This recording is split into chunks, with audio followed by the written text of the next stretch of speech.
professional. The Master Code Professional designation requires certified individuals to complete an additional 60 hours of continuing education every 3 years in order to maintain that status. Caleb's achievement of the esteemed Master Code Professional designation will not only accelerate his career, but will also help the City of Saratoga Springs Building Department achieve our mission of ensuring a safe and secure living and working environment for our citizens and the guests of our city. Our distinguished staff makes us a better department. The City of Saratoga Springs Building Department will benefit greatly from the experience, commitment, and leadership of Caleb Fishneck. The Master Code Professional certification is the pinnacle of all ICC certifications, representing a level of effort, knowledge, and dedication that elevates not only the individual that achieves it, but the code official profession as a whole. As Caleb has worked to achieve this level of certification, a brief summary of some of the certifications that Caleb has. He is a registered stormwater inspector. He is a FEMA Incident Command System inspector certified in ICS 100, 200, 700, and 800. Caleb has the residential combination inspector certification, which includes residential electrical inspector, residential mechanical inspector, residential plumbing inspector, and building inspector.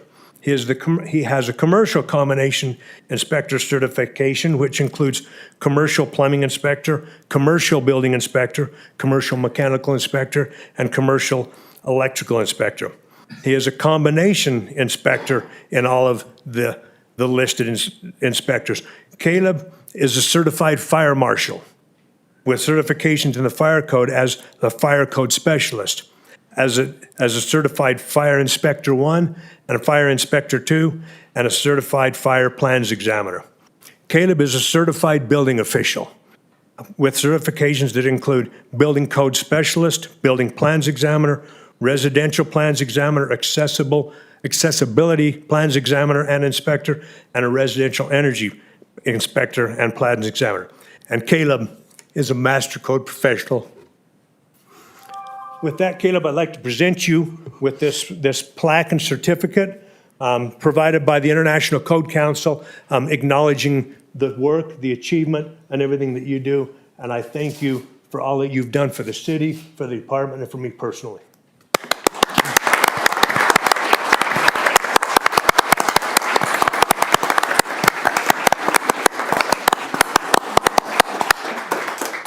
Thank you.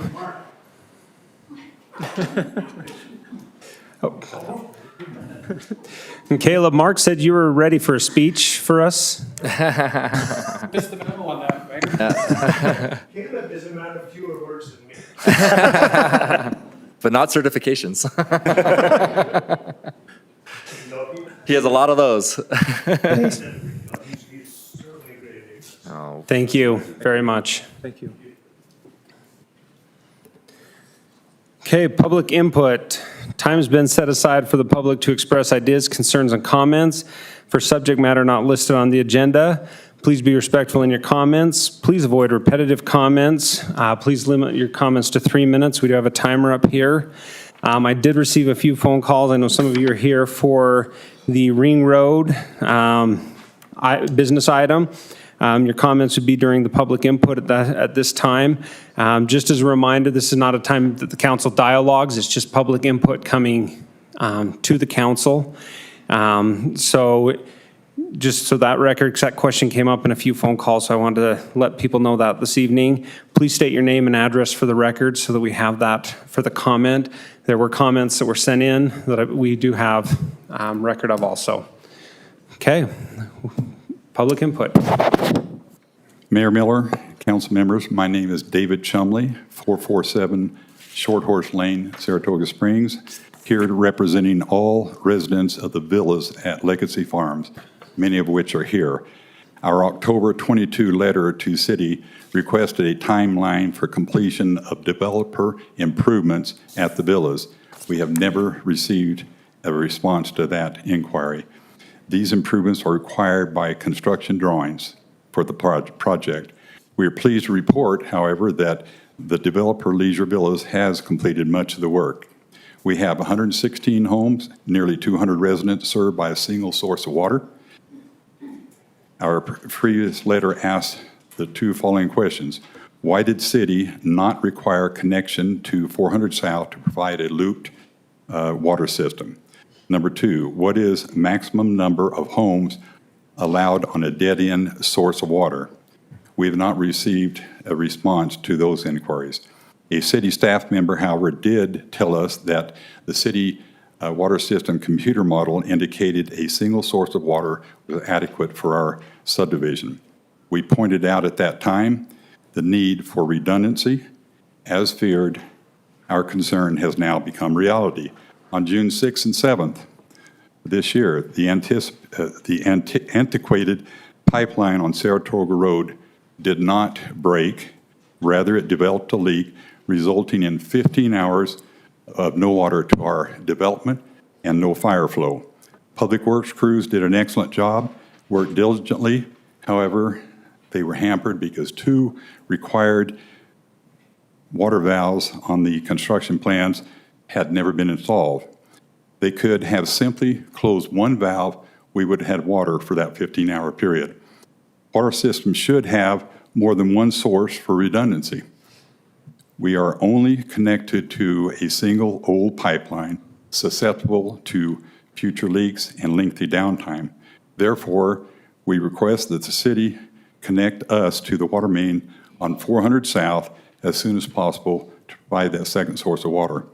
We also recommend that two missing valves never installed on Saratoga Road be installed as soon as possible to provide improved ability for city staff to manage and maintain the water system. Attached to the documents we handed out to you is a map showing the location of those two missing water valves, which is included in the city-approved plans for the development. And also a picture showing the hole in the pipe is simply wore out. It never did break. On behalf of all of our citizens, we request your response at your earliest convenience. Do you have any questions? Thank you. Thank you for coming in this We evening. appreciate your time. Thank you.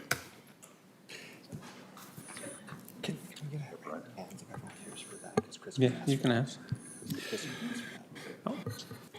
Okay, Really quick, there was a request from Councilman Carn just for a raise of hands of who was here with Legacy Farms this evening, Yeah, the villas. 25, 30. 25, yeah. Okay, perfect. Thank you.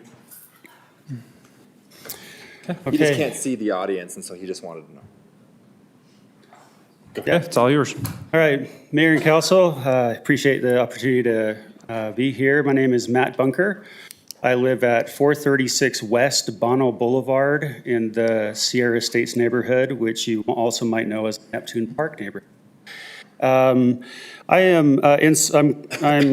speaking in support of the community commercial rezone on behalf of Misters Robert and Barney. I've had past interactions with Sam and Morgan as I was also looking at potentially a business that would help train our young people in sports. And so I learned a lot about their business model. I learned a lot about what the facility will do. And I believe that it will be a great benefit to the city in general, and specifically to the south part of the city. I know that there are a few people who are relatively afraid of the rezone because of a perception that it will increase traffic, or that there will be some crime in that area of the city. I have to say that as I moved to my home, we were the 6th home in the Sierra Estates neighborhood in 2009. We were there 2 years before the park went in, and have been there ever since. First of all, it's wonderful to have a 10-acre front yard. We literally live across the street from the pyramid. And there are minor prices to pay to live where we do. We have to put up with Saratoga Splash being literally across the street from our house, which is a real tragedy for my kids. We have to deal with Monday food trucks, which is a real tragedy for my checkbook. And we have amazing, community events over there. Yeah, there are parking issues. There's no doubt about it. But for the most part, most citizens who come there for splash, who come there for soccer practice, football practice, they're relatively respectful of those of us who live in that neighborhood. And as far as crime is concerned, yeah, I have the Utah County Sheriff's Department on speed dial only for the 2 a.m. calls that I have to make when teenagers are being too noisy at the park. And honestly, in 14 plus years of living where we live, we haven't really ever had any crime issues. I would anticipate that the traffic to the Ring Road area is going to be probably 95% less than what I deal with. I would recommend that you pass this rezoning proposal. Thank you. Thank you. Mayor, point of clarification. Yes. He said he was representing the applicant. Do you No, have an affiliation, or are you just in favor of the? I'm just in support of it. Okay, thank you. Hi, Sue Alexander, 502 East Lone Star Lane, Saratoga Springs. I live in the villas. I simply wanted to make you aware, the gentleman, Dave Chumley, that previously spoke, served as a public works director for more than 30 years in California. So when he speaks to you about the need for redundancy in the water supply, he knows what he's speaking of. He's not just somebody that was in the shower when the water went off, which I got numerous calls, emails, and texts from people that were in that state. The culinary water in our development is looped. Two sources for the irrigation water. Excuse me. Irrigation is looped. I don't understand why culinary has a single source from one of the oldest iron pipes in the city. And when we did meet with planning and an engineer, we were told that the computer module said that this would be sufficient. We all know that computers are only as good as the information that's been put into them. If the fact that it's a 20-year-old pipe that's made out of iron and is going to wear out has not been part of what's been put in, if it's not a worst-case scenario, what if that pipe fails? What are these people going to do? And ours was the only subdivision affected by that water loss. So I would ask you to please seriously consider what can you do to ensure that this does not happen again. Thank you. Mayor and council members, thank you for your time. My name is Jeremy Stewart. I'm an attorney at Snell and Wilmer, and I represent Lynn Wardley and Wardley Development that has done a lot historically in this area and continues to do so. I'm here on behalf of Lynn Wardley, who recently learned about the last item on your agenda today, which is Resolution R23-33 and the possible condemnation involving Town Cove Golf Course for a sewer lift station. He just learned of that on Friday and asked me to address that very briefly. So as you know, or may or may not know, Lynn Wardley owns a property directly west and adjacent to that potentially condemned property. He is currently building 10 townhome units, and there has been approved for more than that. And his development has been specifically designed for the views across the golf course and designated open space and out toward the lake. And that has a huge impact on the value of his development. Having just learned that the land adjacent to him might be condemned and might be used for a sewer lift station, he's concerned and presently opposes that because his view will be significantly changed and no longer open space, but sewer space and whatever that entails. So Lynn Wardley would like to express that he opposes that. He would like more time and ask that the last item on the agenda today be tabled or disapproved, so that he can have more time to weigh in on that, so that the considerations of its compliance with the general plan, what we understand to be currently designated open space, is ensured, and so that the interests of all the surrounding properties, including Mr. Worley's, can be considered. Thank you very much. Thank you.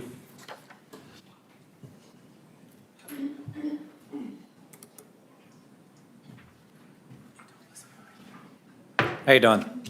Name is Jeff King, and I live at 252 Savage Avenue, reference the Ring Road issue. I'm against it. I'm a police officer of 31 years. I've seen numerous commercial businesses go up next to residentials. It brings numerous problems: accidents, traffic within a neighborhood, homeless, crime. And you may think crime against property? Yeah, breaking in your cars, walking down the street, checking your doors, things that you can't do now because everybody knows everybody in the neighborhood, and you won't know everybody in the neighborhood.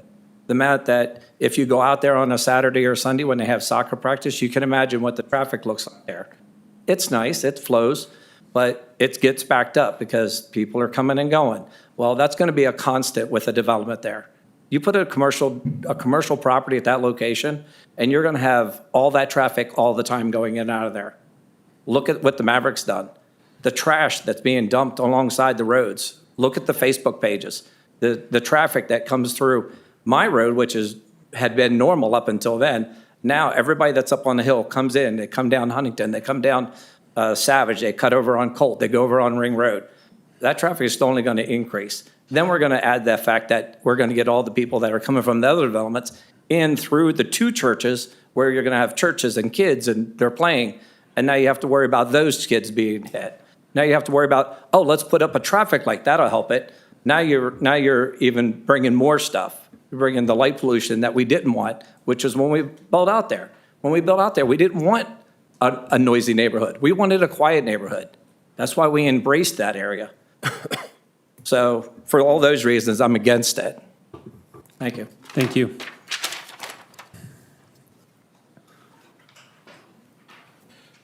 Mayor and council, appreciate this opportunity to voice my views. My name is Travis Sorensen. I live at 7828 North Blue Spruce Road in Eagle Mountain.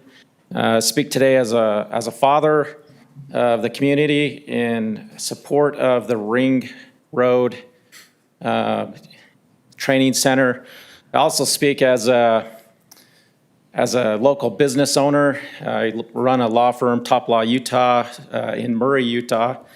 And I also speak as a founding member of an AAU nonprofit youth basketball program called EM Flight. So, like I said, I'm in support of the training center. These are the type of places that I think our communities are lacking here in northern Utah County. We have a large number of youth in our communities, and I'm unaware of any community center in Saratoga Springs or in Eagle Mountain. We share a lot of services with Saratoga Springs, and we're constantly looking for places to have our kids hold practices and develop their skills, their confidence, to be mentored by successful people who are acting as coaches. And I think we owe it as a community to develop these places for these kids that are coming up in our community.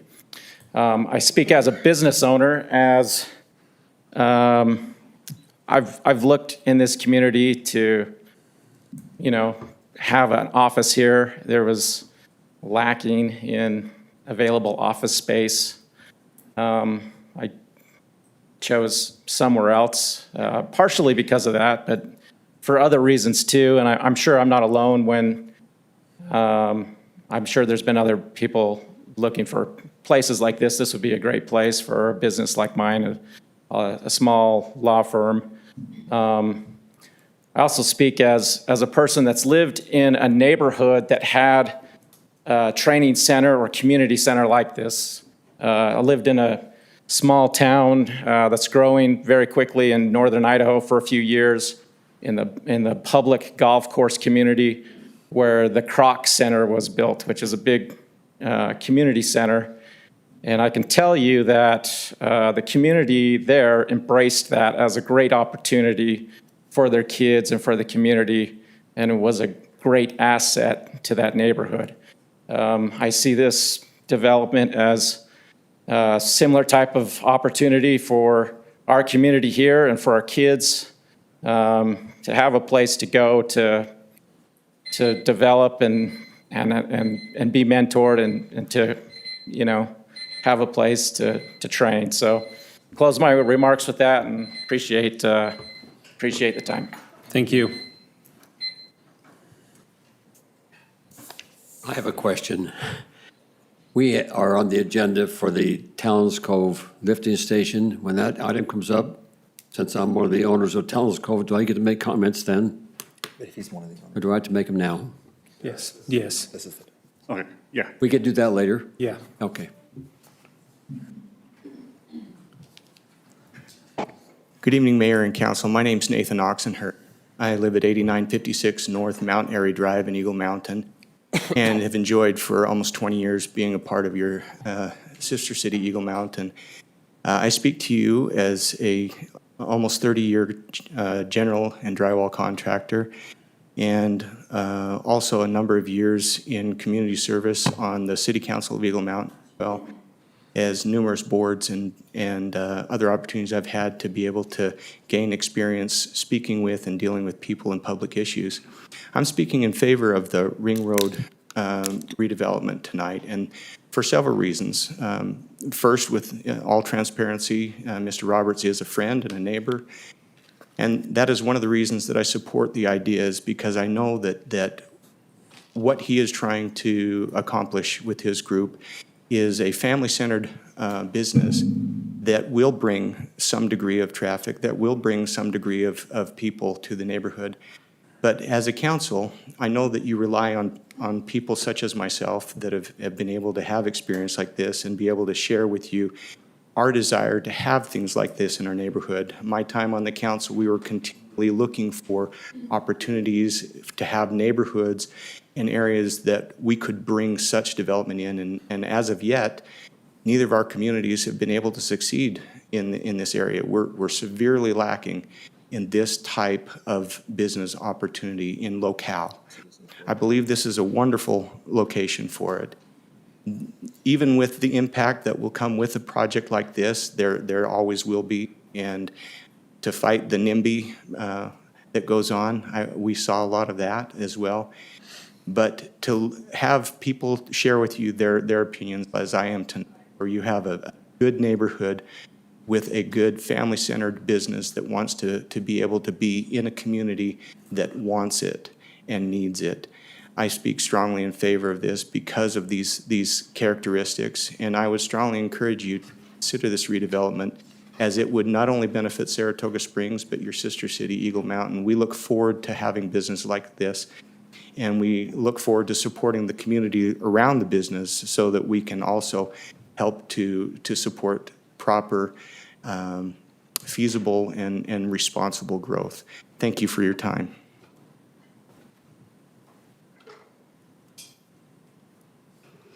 Hi, my name is Tina LeBaron. I live on 3420 Mirror Lake Circle in Saratoga Springs.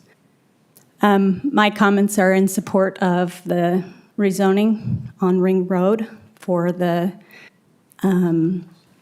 facility for the youth. And I understand that some people might be nervous for more traffic and all of those things, the growth. I moved out here to be out in the middle of nowhere as well. I was against Maverick going in, but my children have enjoyed it, and they go down there with their youth groups, and they have a good time. I feel like it's a wonderful place to help develop their physical and mental health, a place for them to go and enjoy, and I think it complements Talons Cove. That place can be for the older people, and then this place is for the young, and I think it's just a wonderful idea. Thank you. Thank you. Hi, I'm Norma Chaffin. I live at 408 Cahill Avenue in Saratoga Springs, and I am against the rezoning. First, because it's not a NIMBY thing. This thing is already zoned for commercial, but it is zoned for small community commercial, and that's what we want to stay there. We don't want any higher buildings going in. We don't want any bigger buildings going in. And one of the problems that we see with this is that the gentleman who wants to build this training center has to also sell everything else to someone else before he can build this training center. And if he doesn't, then the zoning's already been changed, and we have no recourse to get it changed back to a small neighborhood commercial. There's just no guarantee that it will ever get changed back, and we would like it to stay small neighborhood commercial. And I find it interesting that everyone that is in favor of it doesn't live in our neighborhood. They live in Eagle Mountain, and they want to come and partake of the goodies, but they don't want to deal with the fallout from it. And we don't want to deal with the fallout from it. We would like it to stay small with minimal lighting, minimal traffic, minimal trash, and minimal everything else. Thank you. Thank you. My name's Lynn Chaffin, same address, 408 West Cahill Avenue. We live about 3 blocks from the proposed change, and I will agree with my wife. I'm not willing to make the zoning change on a hope that they will build what they will. So I'm against. Thank you. Hi, my name is June Rigby. I live at 314 West Weatherby Drive, 2 doors up from the proposed change. Before I go any further, could I ask everyone to stand who is here against the zoning change? Thank you. That's 18. Every- 18, Chris and Steven, 18. Everyone who was for it doesn't live in our neighborhood and doesn't know what this change will do. There is a reason why you have different categories for zoning. The differences between neighborhood and community commercial may seem small, but they really aren't. Neighborhood commercial requires larger setbacks, more landscaping, is intended to serve the immediate neighborhood to which it's attached, bringing in less traffic and blending in and serving the existing area. Community commercial buildings can be taller, less setbacks, less landscaping, and the zoning is intended to bring in more people and more cars and more traffic from the community at large, and apparently from also Eagle Mountain. As is, the traffic with Grasslands Park can be overwhelming. Like I said, I live 2 doors up from that intersection of Ring and Weatherby, which would be one of the main exits and entrances to the neighborhood. There are days when there's fun activities in the park, and I love the park, and I love the activities. I'm not complaining about this, but there are days when I can't get to my house 2 doors up because the intersection is so blocked and so clogged with cars and people. Along with that, there are children everywhere. Wonderful thing. But the increased amount of traffic, disruption, and general chaos that a commercial zoning will bring, a community commercial zoning will have a profound negative impact on the main entrances to our neighborhood, Grassland Park, and the children who play there. Safety will be compromised by the sheer number of cars and the people that this change will bring. The developers purchased this land knowing what the zoning was. They have made promises, and so far I've heard a soccer thing, a basketball thing for kids, for adults, a reception center. I've heard all sorts of things coming from them. They have ideas. They're making promises, but once the zoning's changed, they can do whatever they want. But we will not be able to turn back the hand of time. We will have no recourse. And they have no obligation. Now, the ideas that they have are great. This is the wrong place. This is not the area that you want to bring Eagle Mountain and Saratoga all to. It will damage our community and our neighborhood. Thank you. Vote no. Mayor, if you could, please don't break into applause and things of that nature. It's not appropriate for this type of a meeting. Thank you. Hi, Jennifer Chamberlain, 2263 Western Drive. I'm also here for the Ring Road. I'm opposed to it as a business owner, and I am business friendly. So I'm actually not opposed to businesses coming in because I know that it's already zoned for that. I'm opposed to the zone change for a few reasons. Parking in commercial areas is often underestimated by cities and by business owners.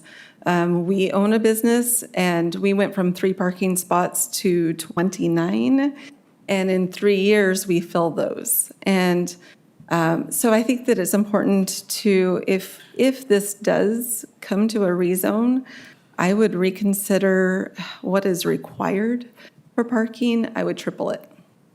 I just think that we just always underestimate. Traffic. I think that there will be a traffic issue. I agree with June. There is a problem when we have soccer in that field. We have people parking all along the park, and it is hard to get through the neighborhood. When we have Foothill coming through, we're going to have cars coming out that way, and I just don't think, we only have half of Ring Road, and I know that's not your fault, but we don't know when the other half is going to come in. And with only one side done, I just don't think that this would be a good idea, and I think it would bring in a lot more traffic.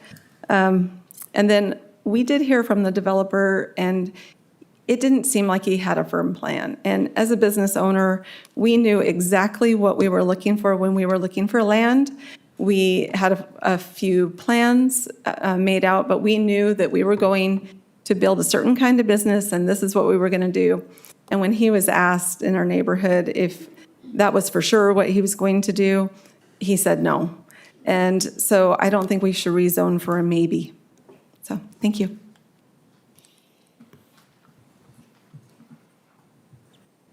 Hi, my name is Mindy Green. I live on 2112 South Ruger Drive. I am a 20-year resident of Saratoga Springs this year. I am very heavily involved in the community, and I am very for things that benefit our community. I was here when we were trying to get the baseball fields put in. I was one of the biggest supporters for that. I actually got to break ground with many of you for that, and we were super excited for it. I want you to know that I am actually against this basketball court facility, and that's why it keeps being saying that this is for our community, when in fact it is not.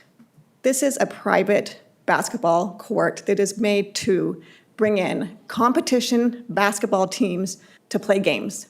Our local junior jazz kids and our kids that are just roaming the neighborhood who are looking for something to do are not going to be able to go in and just walk into this facility and utilize the space like we have for the baseball fields. This is something that is for profit.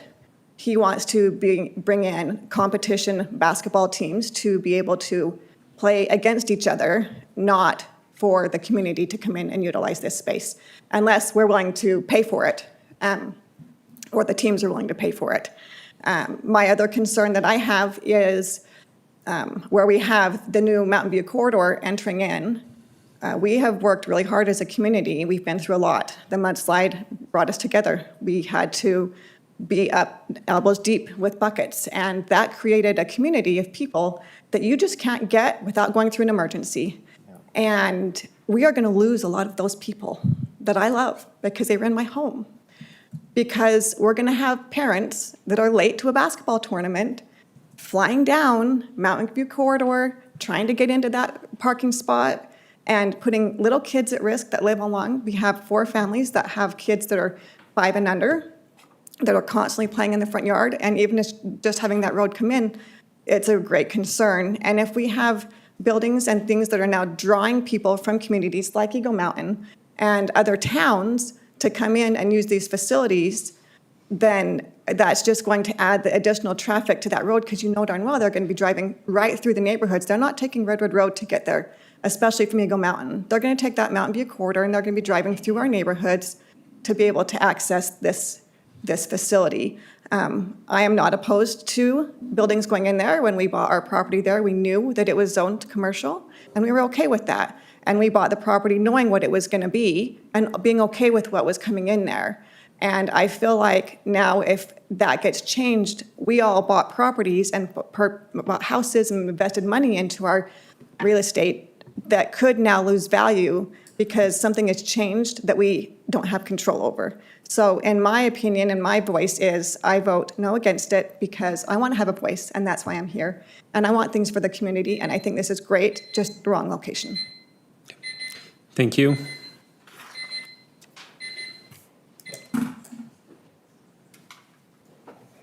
Hi, I'm Renee Arnell. I live at 2044 South Clydesdale Circle in Saratoga Springs. I also live just a few blocks from Ring Road. I take Lariat up to my house. It is own neighborhood commercial, and I think there's a reason for that, and that's because this is not on Redwood Road. This is back into the neighborhood where it's across the street from houses, churches, parks, and it has a different feel. And I'm usually pro-growth, and I'm not against having some things in there, but I agree with the person who said we can't go back later. I don't care what he has planned personally, because it doesn't matter. Once you go to community commercial, you can't go back. And I'd like to see it stay neighborhood commercial so that when pieces are sold, plans are changed, it just stays what was intended to be in a place that's back away from Redwood Road.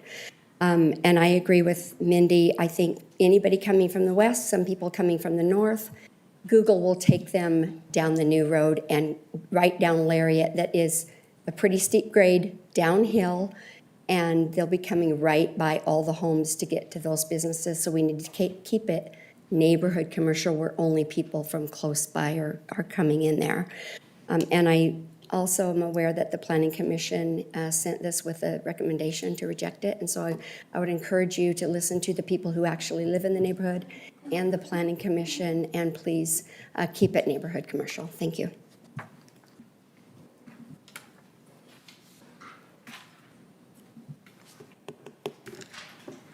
Good evening, Sterling Eliason, 372 West Remington Avenue in Saratoga Springs. I'm opposed to the rezoning for several reasons. I'll try to omit anything that has already been said. The concern with traffic isn't really just an inconvenience. It's a risk of safety for a lot of children in the area. And in addition to that, there's only one egress for a fireman to come through from the fire station, which is very close by to where they would like to develop.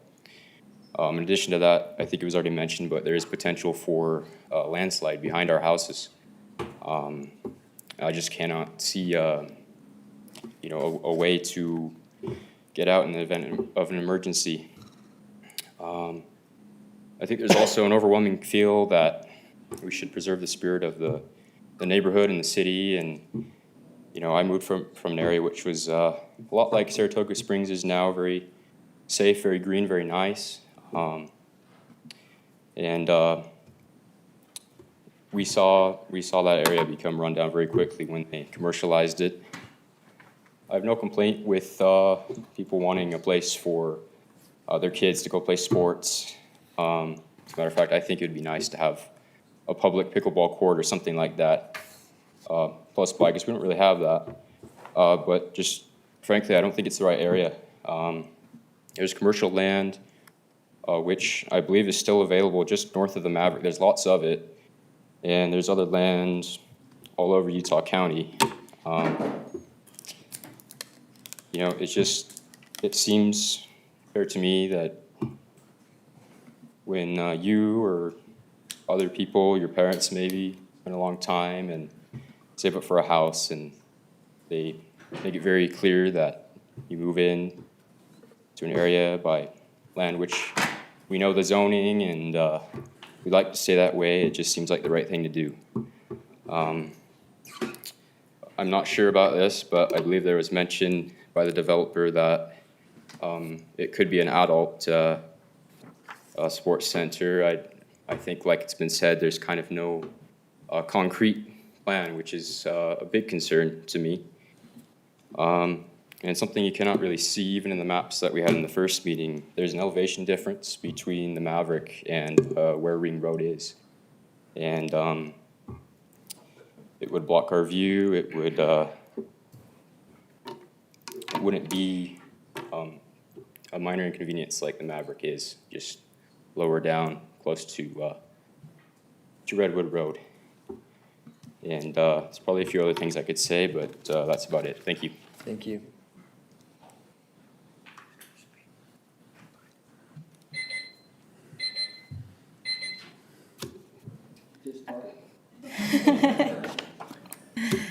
Irina Swallow, 2136 Weatherby Drive. I've been in Saratoga for 12 years. We moved here for a reason, lived through fire and mudslide, worked closely with Mark, was mayor previously, and like Mandy mentioned, we become a very close-knit community.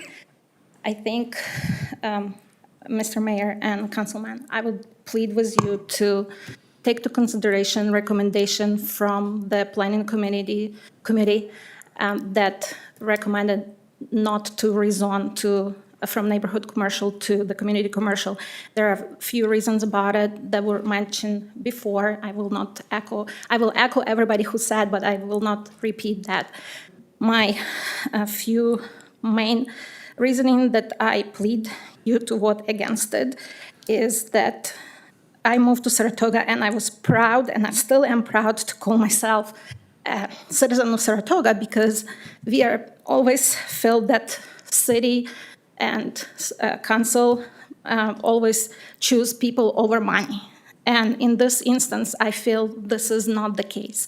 And the reason why I'm saying that, because not only the rezoning will change the character of the neighborhood and all of the previous comments and concerns about safety, parking, and so on, I also very concerned about integrity and honesty of this project. And the reason why I'm saying that, because there is a public advertising right now of this particular land parcel for sale, and it's already advertising as a community commercial. I'm sorry, but it's not changed yet. It's a neighborhood commercial, and I'm here standing up front of you to voice my opinion and pleading with you to please stay with the people who live in the neighborhood, and please do not change from neighborhood commercial to community commercial, because I personally feel we should not be bullied into changing that, as well as to keep integrity of our city and the neighborhood. Thank you.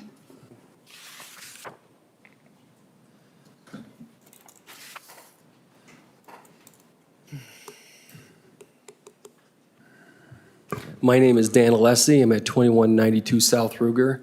I sent you an email last night. I don't want to repeat everything in there, but I think you saw the pictures that I took of Ring Road and Weatherby, and that's just on a Saturday, and it's pretty crowded. We moved here, like I said, from Buffalo, New York, and absolutely love it, love the community, love the weather, love everything about it. Traffic's been a problem. I mean, we know it, and we could expect that, but one of the answers to the traffic problem is what you've created. It's the neighborhood commercial, right? By definition, it says facilities should be oriented to serve residents' commercial service needs, to strengthen neighborhoods' interactions and neighborhoods' character, to minimize the need for automobile trips, and to make commercial services more readily available to residents and adjacent. So if we kept it the way it was and it served our neighborhoods, that's less time we need to be on Redwood Road. Versus if we made it commercial, we'll be bringing more people in there, creating more traffic. So I'd like to echo everything that everybody else said. I'm opposed to the rezoning of it.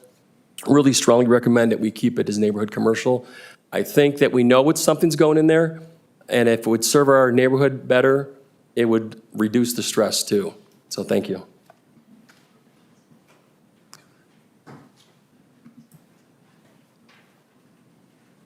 Okay, we'll take comments till 7 o'clock, and then we'll close it in the interest of getting the meeting moving. So anybody else? And I appreciate people who aren't repeating. Yes, thank you. Hi, my name is Elizabeth Lemons, and I live at 436 West Cahill in Jacobs Ranch. Everything that's already been said, I have on my list, but I'll just add a couple of things. The developer purchased this parcel of land knowing what the zoning was. And essentially what he's done is decided that if I purchased my home and went in and said, hey neighbors, I'd like to rezone this to multifamily, get on board. It's not right. It's lacking utter integrity to buy this parcel and expect everybody to just change what they purchased. Everybody purchased their home knowing what the zoning was. I personally have a view of the lake that this building will impede. I paid a premium for that home because it has a view. So what is a minor cost to people that don't live in Jacobs Ranch is a significant financial cost to me. That rec center doesn't benefit me. When the city rec center was proposed down by Patriot Park, perfect spot. It's already community-centric. This is our neighborhood. One road in, one road out. So he should have to live within the zoning that he purchased. It will diminish the travelability, aesthetic, and appeal of Jacobs Ranch, and I oppose it. Thank you.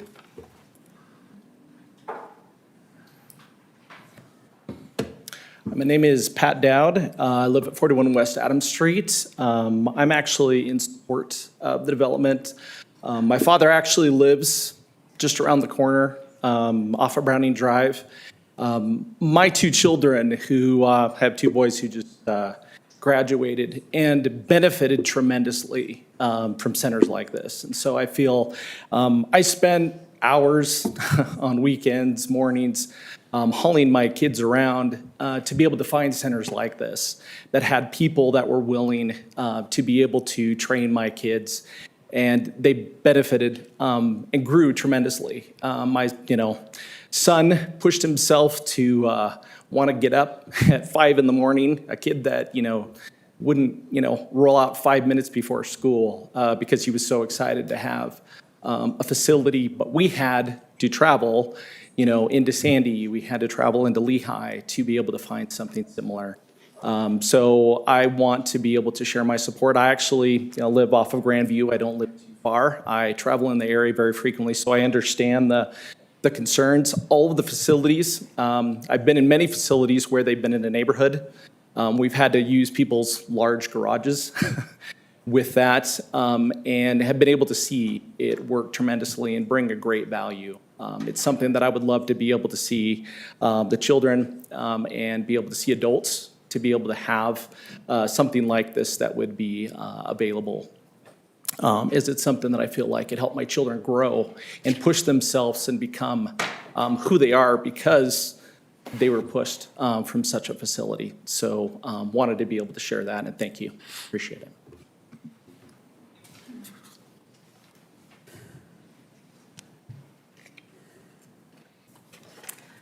Hello, my name is Johanna Eliasson. I live on 372 Remington Avenue in the Jacobs Ranch area we're talking about.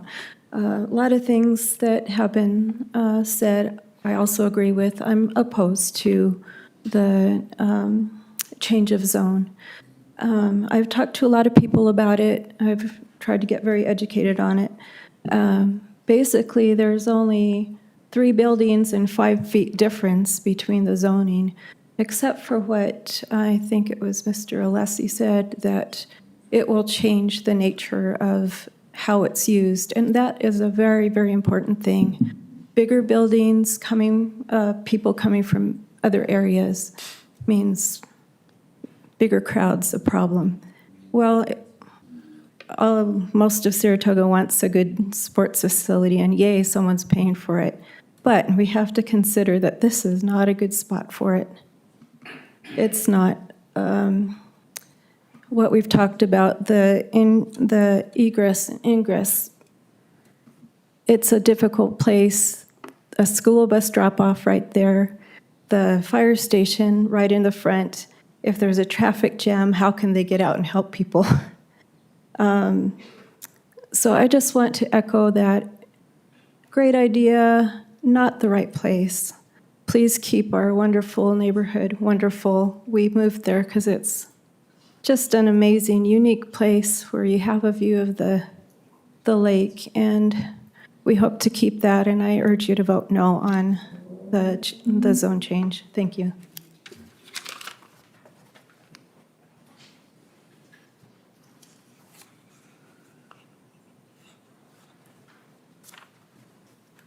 Good evening. My name is Jeff Phillips. I live at 9008 Mount Airy Drive in Eagle Mountain, which is just up the hill, very close to Saratoga Springs. In fact, when I bought here, I thought I was buying in Saratoga Springs. But I'm a retired naval officer, and I moved to Utah because I had grandkids here. The problem with being here is there's not a whole lot of facility for kids close so that they can be supervised and they will have a place to develop their interests off cell phones. So I'm in favor of this rezoning, even though it's not quite a NIMBY sort of situation, but I think it's a good trend for this area and our two cities here. And I'd like to recommend that you go for this because I think it's a very good trend in this direction. Hopefully it'll attract more developments sort of like this. So say that, thanks.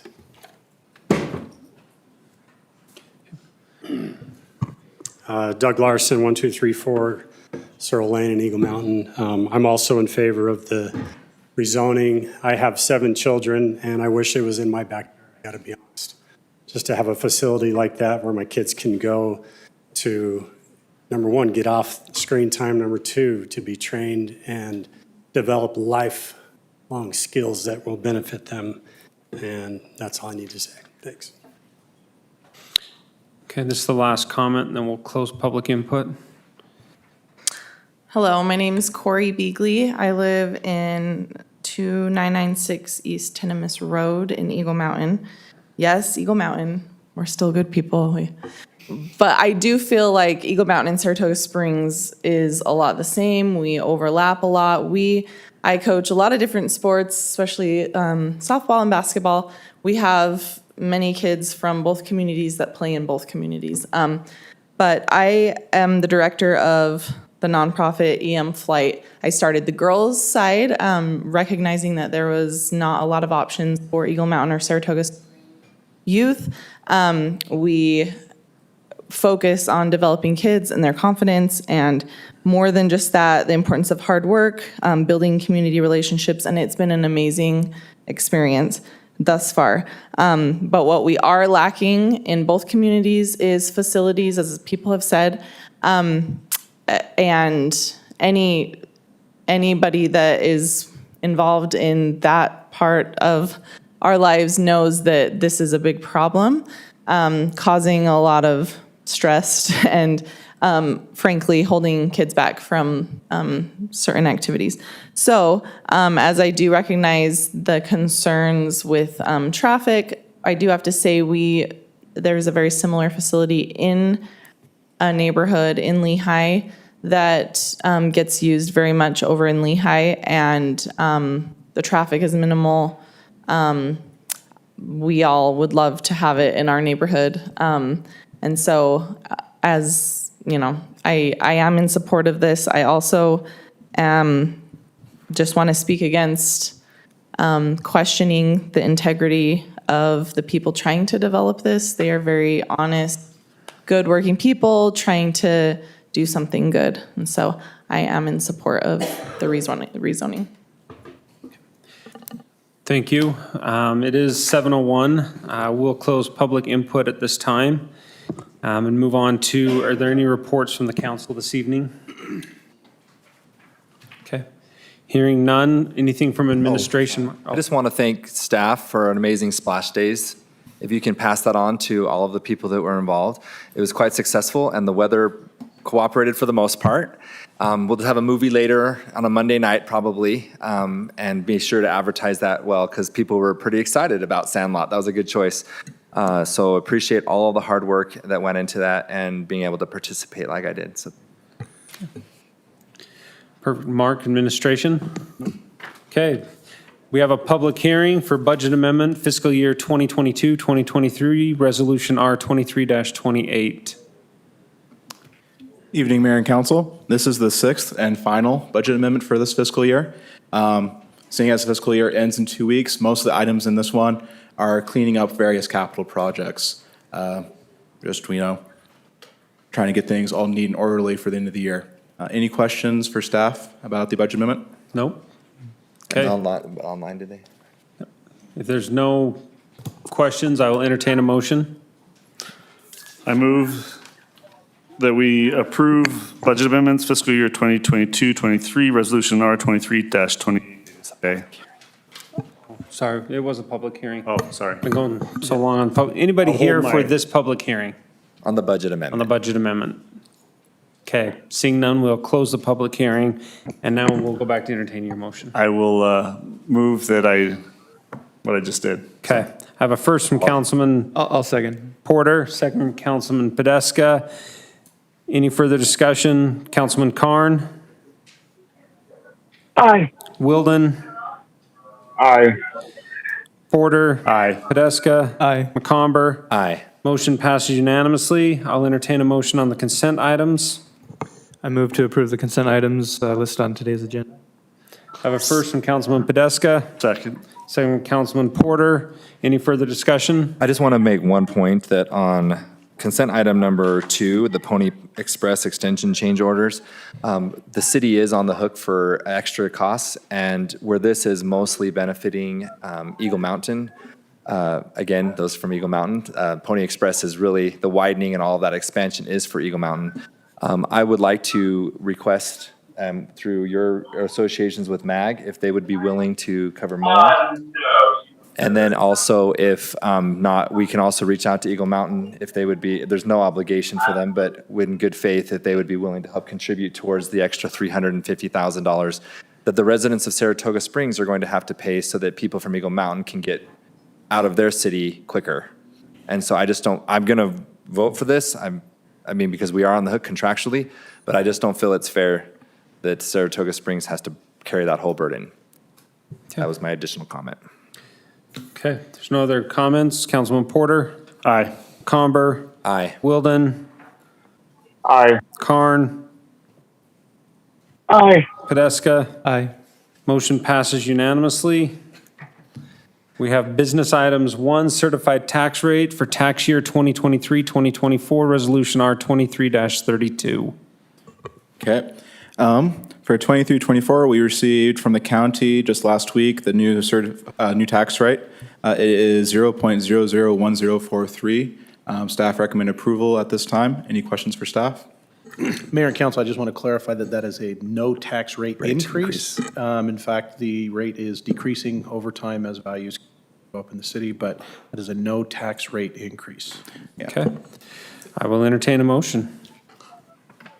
I'll move that we approve business item 1 and the resolution as stated on the agenda. First from Councilman Wilden, I'll second. second from Councilman Podeska. Any further discussion? Just that as a council over the years, we've actually decreased property taxes 3 times, the only city in Utah. I did do some research. We're the only city to lower property taxes. And this tax rate is adjusting, as the city manager said, because of pricing going up.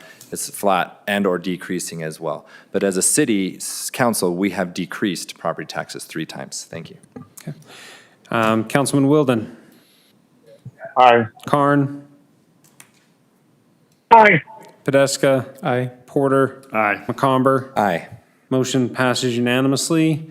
Business item 2, Ring Road Development Concept Plan rezone from neighborhood commercial to community commercial. All right, so this is down on 2200 South Ring Road. Request is to go from neighborhood commercial to community commercial. You can see here on the screen, this is the approximate location of the development. It's in the, again, it's in the north neighborhood commercial zone, which you can see in the purple there. This item went to the Planning Commission on May 25th. They gave a negative recommendation. The property itself is 6.96 acres. The land use for this area is currently shown as institutional/civic on our on our plans, on our general plan. And they're also proposing to change that to community commercial.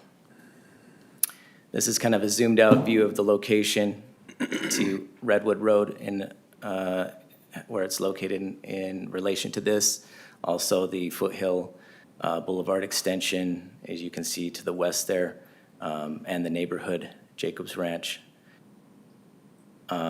This is the site, the concept plan that they've submitted. It shows 10 lots. Lots range in size from approximately 21,000 square feet to 76,000 square feet. Average lot size being 30,000 square feet. The large building that you see in the upper right there is a 20,000 square foot building. That's what the developer is seeking. That's the recreation facility that you've heard about in the public comments tonight. The other buildings, the other 9 buildings, are conceptual in nature. As far as staff as we understand, there's no current plans for those other 9 buildings. They're just conceptual. Let's see here. So I want to break down the difference between the two. We had one of the public comments that kind of went into this a little bit.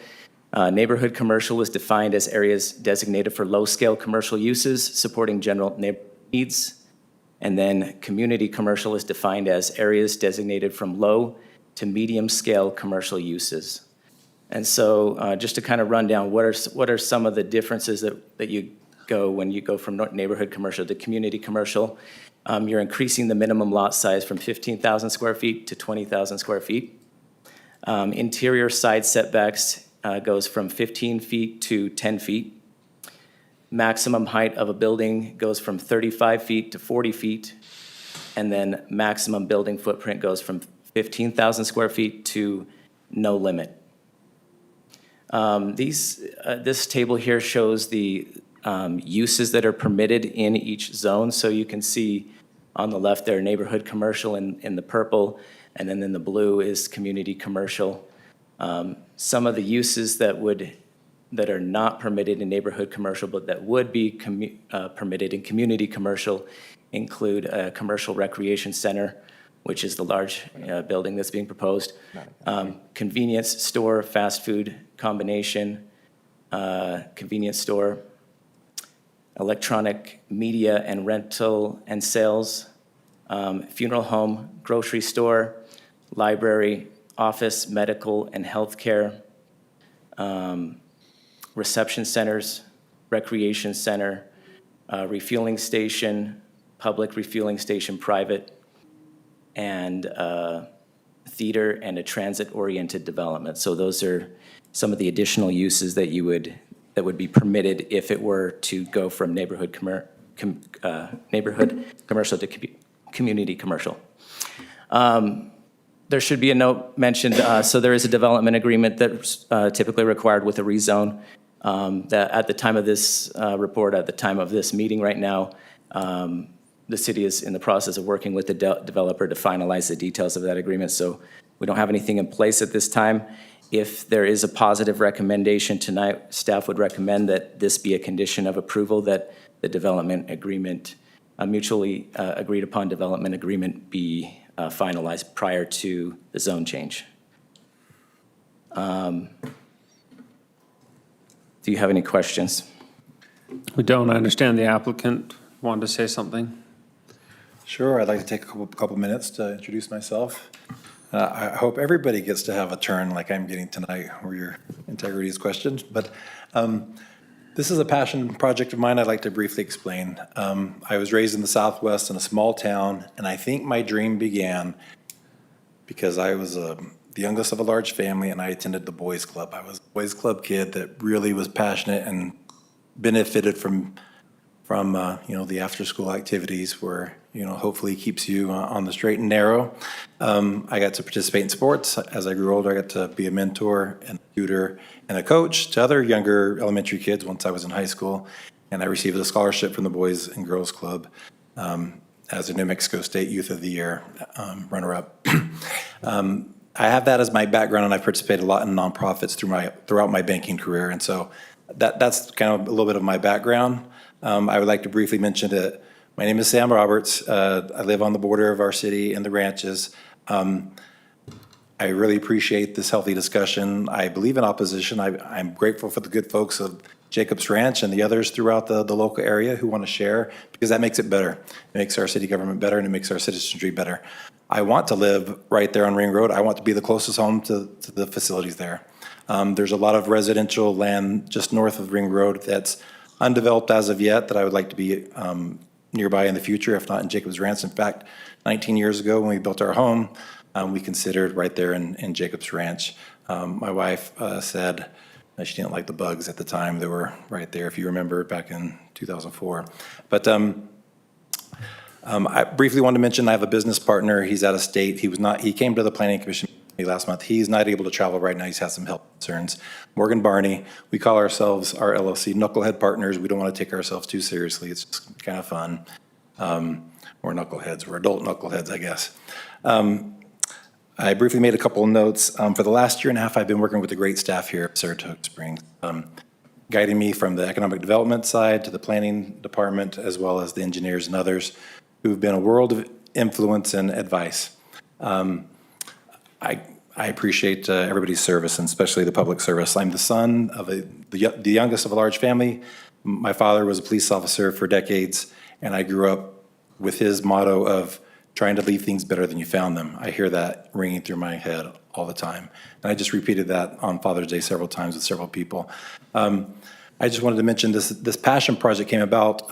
My business partner and I were college buddies, BYU in the 90s, and we wanted to do some entrepreneurial stuff together. Eventually, we both became bankers, worked for different banks, trying to make our communities better. We still do that, but we're trying to do this commercial real estate venture so we can set up this facility where I have a big passion for my kids. I call myself soccer mom number 2, and it's never enough because you're driving everywhere all the time. Whether it's the recital or the music or the dance or the sports, the facilities are not close enough. If you try to use rent the public schools or other places, you get their leftovers. Junior Jazz has most of the year, and then in the summertime, the janitors are there only in the early AM. They don't want to run the air conditioning in the afternoon. You don't get the facilities. We're basketball, volleyball, the pickleball lines. You could have a fun facility with all of those things. I hope I did not confuse anybody with my explanation at the neighborhood meetings we had earlier this year.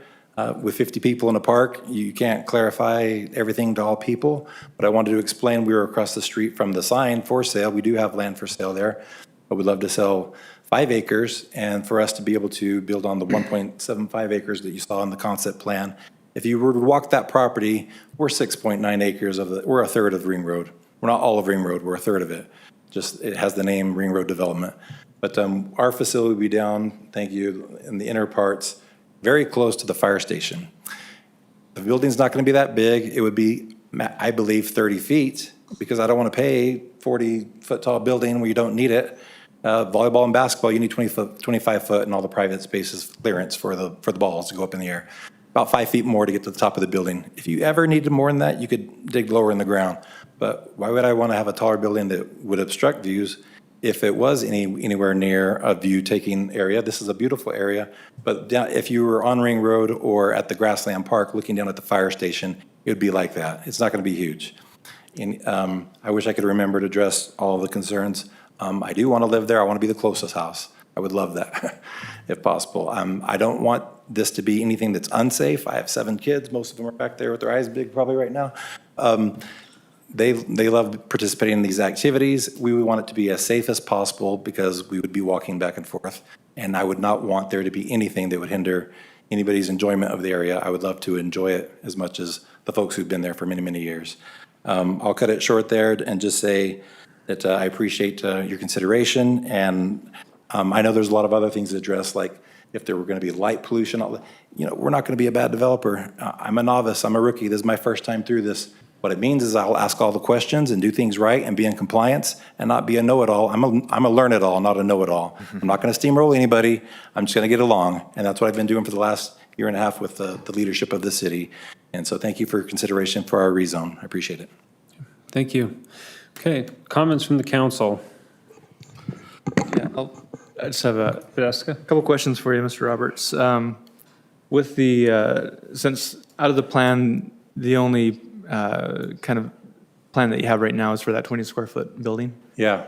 And how many basketball courts were you looking at? Approximately 3. You can fit 3 there, which also doubles as like 6 volleyball at a time if you were to have such activities. And then I don't know how many pickleball courts that is, but you'd be amiss if you didn't put those lines down, because people would like to rent it for that as well. Okay. And you were mentioning, as far as like your past doing nonprofits, would this be a nonprofit or is this a for-profit? The sports would be the, I'd like to clarify. Sorry, the complex. Pardon? The sports complex itself. Yeah, I would like a portion of that to be some office space so we can be there. I've been a property manager as well, and I'd like to be on site. And, you know, you can get a good, I've been in banking forever. You can get a good SBA loan if you run the majority of the facility yourself and you're on site. And so obviously the courts would be the majority of that space. So some office space as well as maybe some event space. And so those are the uses that are permitted in this zoning. I got advice from attorney, engineer, realtor, just when you're trying to do a rezone, you have somebody draw a concept for you to just show what the uses might be. None of this is set in stone. There's, everything fits. We have 25%. You see the green area, the last month at the planning meeting, it was a little bit talking in circles about, is it a concrete jungle, it's all parking, or is there sufficient landscaping? Well, our concept plan has 25% landscaping, and we would be totally flexible. I understand, I've been helping with property management in Salt Lake. There's a lot of talk about water-wise and xeriscaping, and Salt Lake will give you $3 per foot back to put in xeriscaping. None of this has to be a lot of grass. You're right across the street from Grassland Park, which is all grass. It could be very compatible and a good partner. Again, we're 1/3 of, or less than 1/3 of the entire area. There's 2 private owners on either end. We don't own that land, and the city owns the other 8 acres. Did I answer your question, Ryan? Yeah, you did. Thank you. Thanks. So just a quick little background on myself is I'm a huge supporter of sports facilities as well. I used to be a co-owner of Clubview Sports, largest youth volleyball in Utah.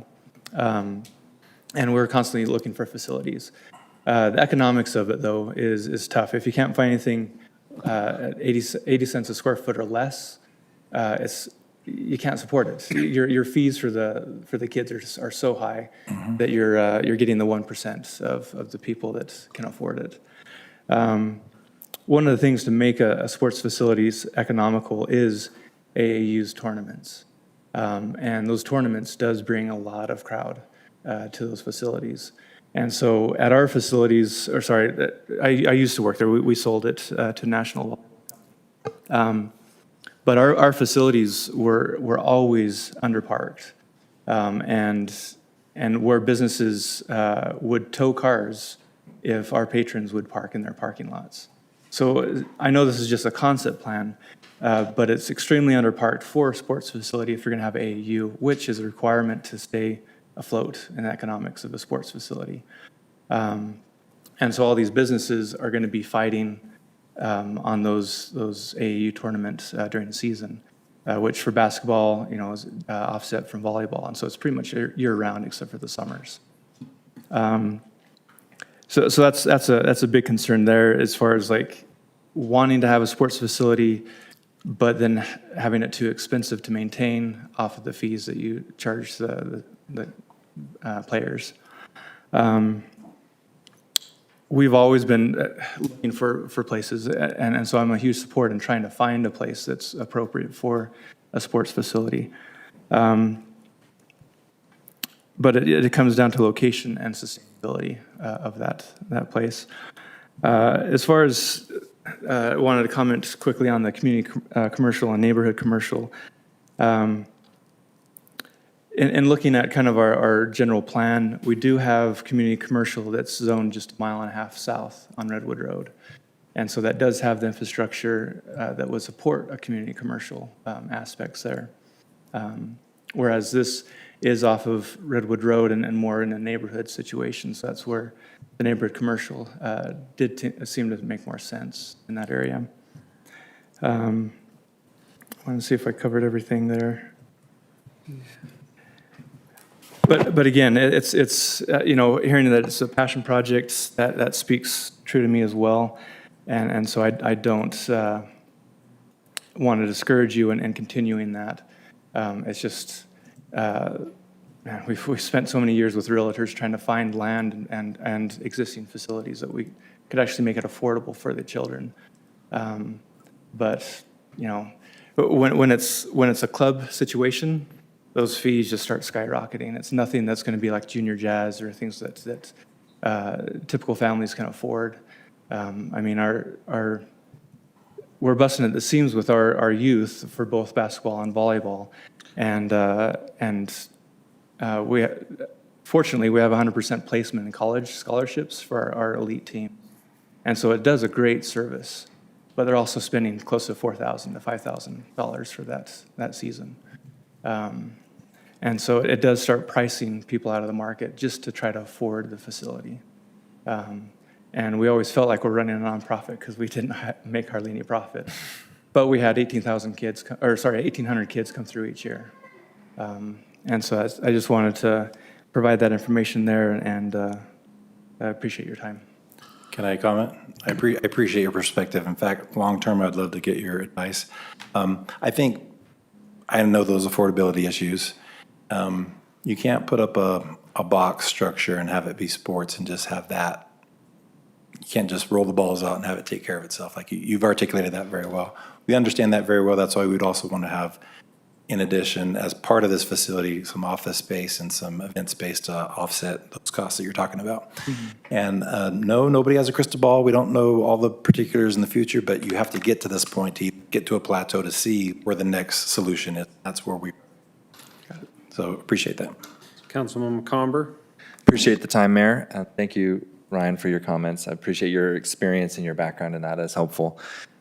As I listened to the residents, received emails from both sides, I definitely was really thinking about this quite a bit. I actually didn't just drive over, I ran over. And I wanted to feel what it was like to be a pedestrian in this area. And some of the comments that were made from the residents about the traffic already, ironically, I almost got hit when I was running, and it didn't even have any of this additional development. And I think it's also important, your history with the sporting, my history is I helped write the neighborhood commercial zone. And so it was actually quite appreciative when people were actually talking about the differences, because we were very adamant. We had a lot of really good discussion as a council, what was meant for neighborhood commercial and where we wanted that, and where we wanted community commercial and where we wanted regional commercial. And neighborhood commercial is meant to be in the neighborhood, not community commercial. Community commercial is meant to be on major thoroughfares. Up the road, just even with the Mountain View Corridor Freeway coming in, community commercial makes a lot of sense because people can come off the road and get right to it. Same with Redwood Road. And we put some heavy commercial at the entrance to this neighborhood already because that's where that should be. And we do want to draw and make it so that there is things accessible for people in the south.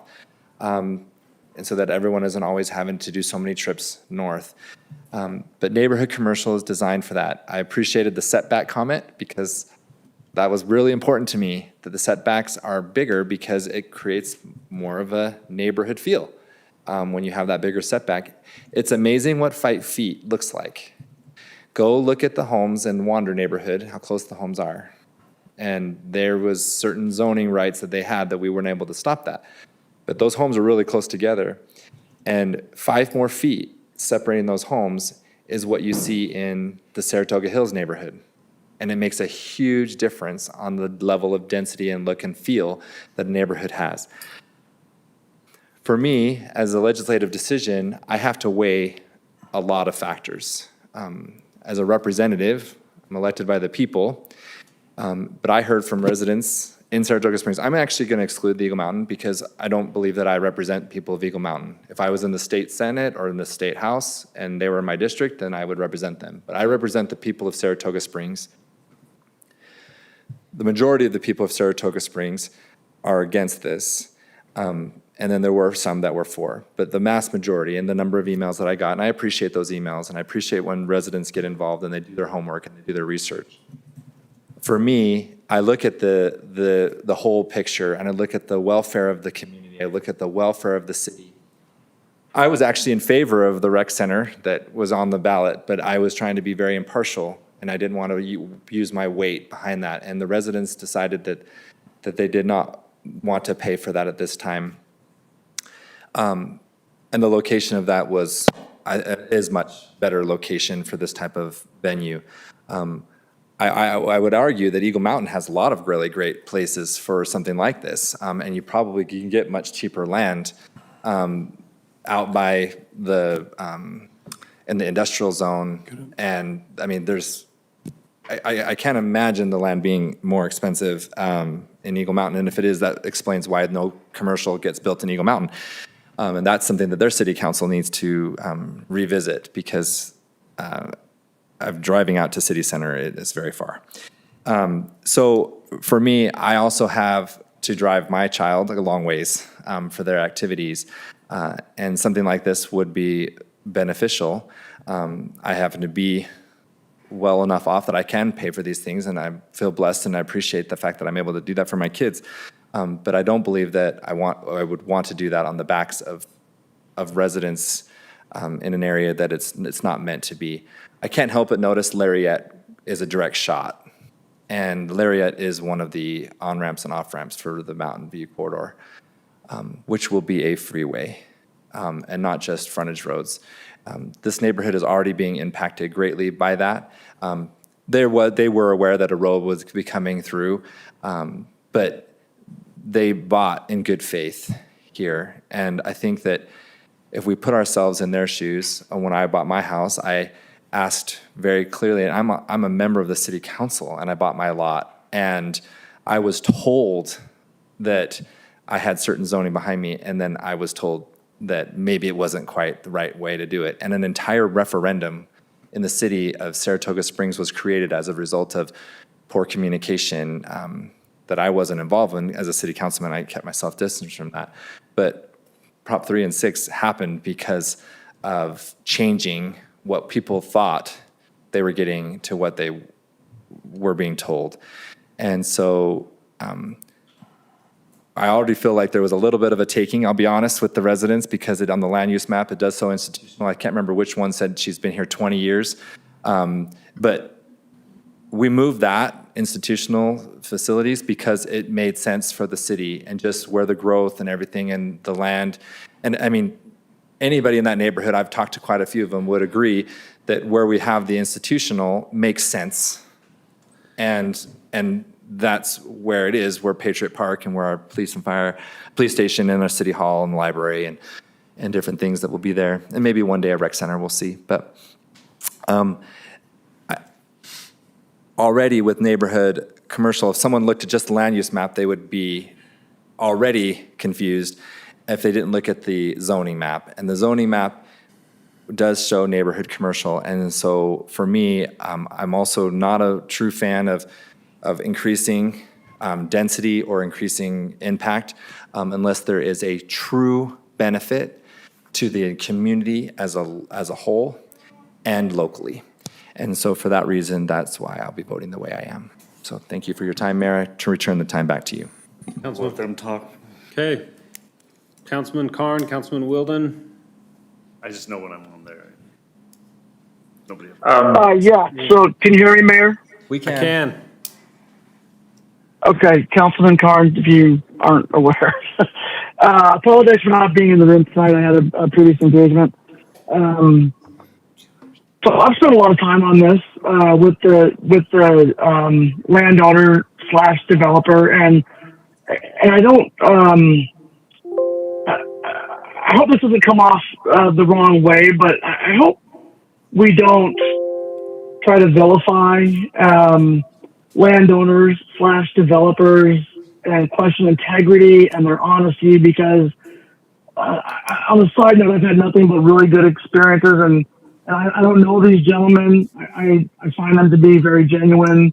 I find them to be very much wanting feedback from the community. They held a community meeting in January. I was the only person that attended. Back then, it was January, February, and then they held another one at Grasslands Park that I attended. It was not a city initiated or city-sponsored public meeting by any means. It was just a community meeting to give their plan to the residents. And so I just want them to know that I've never questioned their integrity. I've never questioned their honesty. I fully understand what it is they're trying to do, and I think that it could be a great project. Now, that said, I also represent the people of Saratoga Springs. I appreciate all the people who have come out to voice their opinions tonight, to emails. I've had countless conversations with residents in the Jacobs Ranch neighborhood. I've been involved in their social media pages. I have to take their opinions and the Planning Commission's opinion into my decisions. I think that this type of facility is needed in our community. I think it's a great idea. I'm concerned about the rezone with so many open question marks on being able to sell parcels in order to fund the project. There was one public comment I wanted to speak to. When a private real estate organization advertises land for sale, we as a city, or frankly even a developer, landowner, doesn't have total control of that. If a private real estate brokerage wants to advertise a piece of land in the city, and they advertise it under a potential zone change, that's kind of up to them. We can't step in the middle of that and say you can't do that. So again, I think this is a great conceptual idea. And I'm going to have to base my vote tonight off of the feedback that I've received, not just tonight, but over the last several months from the people who I represent. I'll turn it back to time over to you, Mayor. Okay. Councilman Wilden. I'll keep my comments brief. I support all the previous comments made by the council members. I do agree that it would be a good product for the city, and I think we can get it to work somewhere. It just boils down to locations, which was discussed before. This does have an existing zone, and us as a council has been fairly consistent where we protect the rights of the existing homeowners who bought and properties and moved into properties next to certain zones. And that's just kind of where I need to stand. I agree with all the other things that's been said by the council members. And I hope we can get this to work in a different location. But we've seen these type of requests, not for this type of facility, but for other type of zone requests in other areas next to residential homes, very close to them. And my vote has always been consistent over the last 10 years, as well as the others on the council, that we just need to uphold the rights of the existing homeowners who bought land moving in and bought homes moving into areas knowing what that was zoned for. Thanks, Mayor. Okay. Councilman Porter. All right. I'll be honest. I'm a patron of a facility, different sport, but I go, probably weekly to DBATS, which is a baseball facility. So I see the value in this product. I see the need for this space. I was a competition level baseball coach for a couple seasons, and as was expressed, the space is non-existent. I appreciate especially Councilman Podeska's expertise in this area and his experience and what he shared. In my experience, these places don't draw a lot of traffic again, but I appreciate the insight that a lot of times they have to have tournaments and stuff like that. That doesn't happen at baseball facilities. They don't, sometimes you have a team practice, but they don't necessarily drive the traffic that a tournament might. And so that was very informative. I'll be honest, if we were voting tonight on the use, I would probably be in favor of it. I think that this is a good use. I think that this particular use in this particular place probably isn't the worst. but we're not voting on a use, we're voting on a rezone. And several people touched on this, that once a rezone is enacted, we kind of lose a lot of control over what happens. And so if I'm looking at the zone and purely at the zone, the things I look at are the plan, the purpose of the zone and where it belongs. It was touched on that community commercial, while it is still meant to be adjacent to housing, it's also meant to be adjacent to arterial roads, not necessarily interior to a neighborhood. And then I have to look at the Planning Commission, whose sole purpose is to look into these things in great detail and provide us with a recommendation. Now, that doesn't mean I have to always follow what the recommendation is, but in this case, I feel that they did a good job looking into the details and that the reasons that they provided in their recommendation are persuasive to me. And so, in light of that, those things, as well as, I appreciate all of the people that participated in this process from the neighborhood. I think there are people that aren't here that are in support of this probably, but I appreciate how strongly the neighborhood organized and came up. I want to really congratulate the residents on sticking to issues that concern the Planning Commission rather than, and the City Council rather than going too far into, personal, like I hate basketball and so I don't want this here. Personal preference. Yeah, I appreciate that it's, that the arguments were centered on zoning, on traffic, on safety, and those concerns that were brought up. So, but to echo Councilman Wilden, I hope we can find someplace in the city where this will work, because I talk to sports parents all the time, and they would love for this to be in our city. Unfortunately, this use doesn't fit in the zone, and so we'll have to find someplace where it does fit. So, thank you, Mayor. Okay. Just kind of some thoughts. I love the idea of a facility.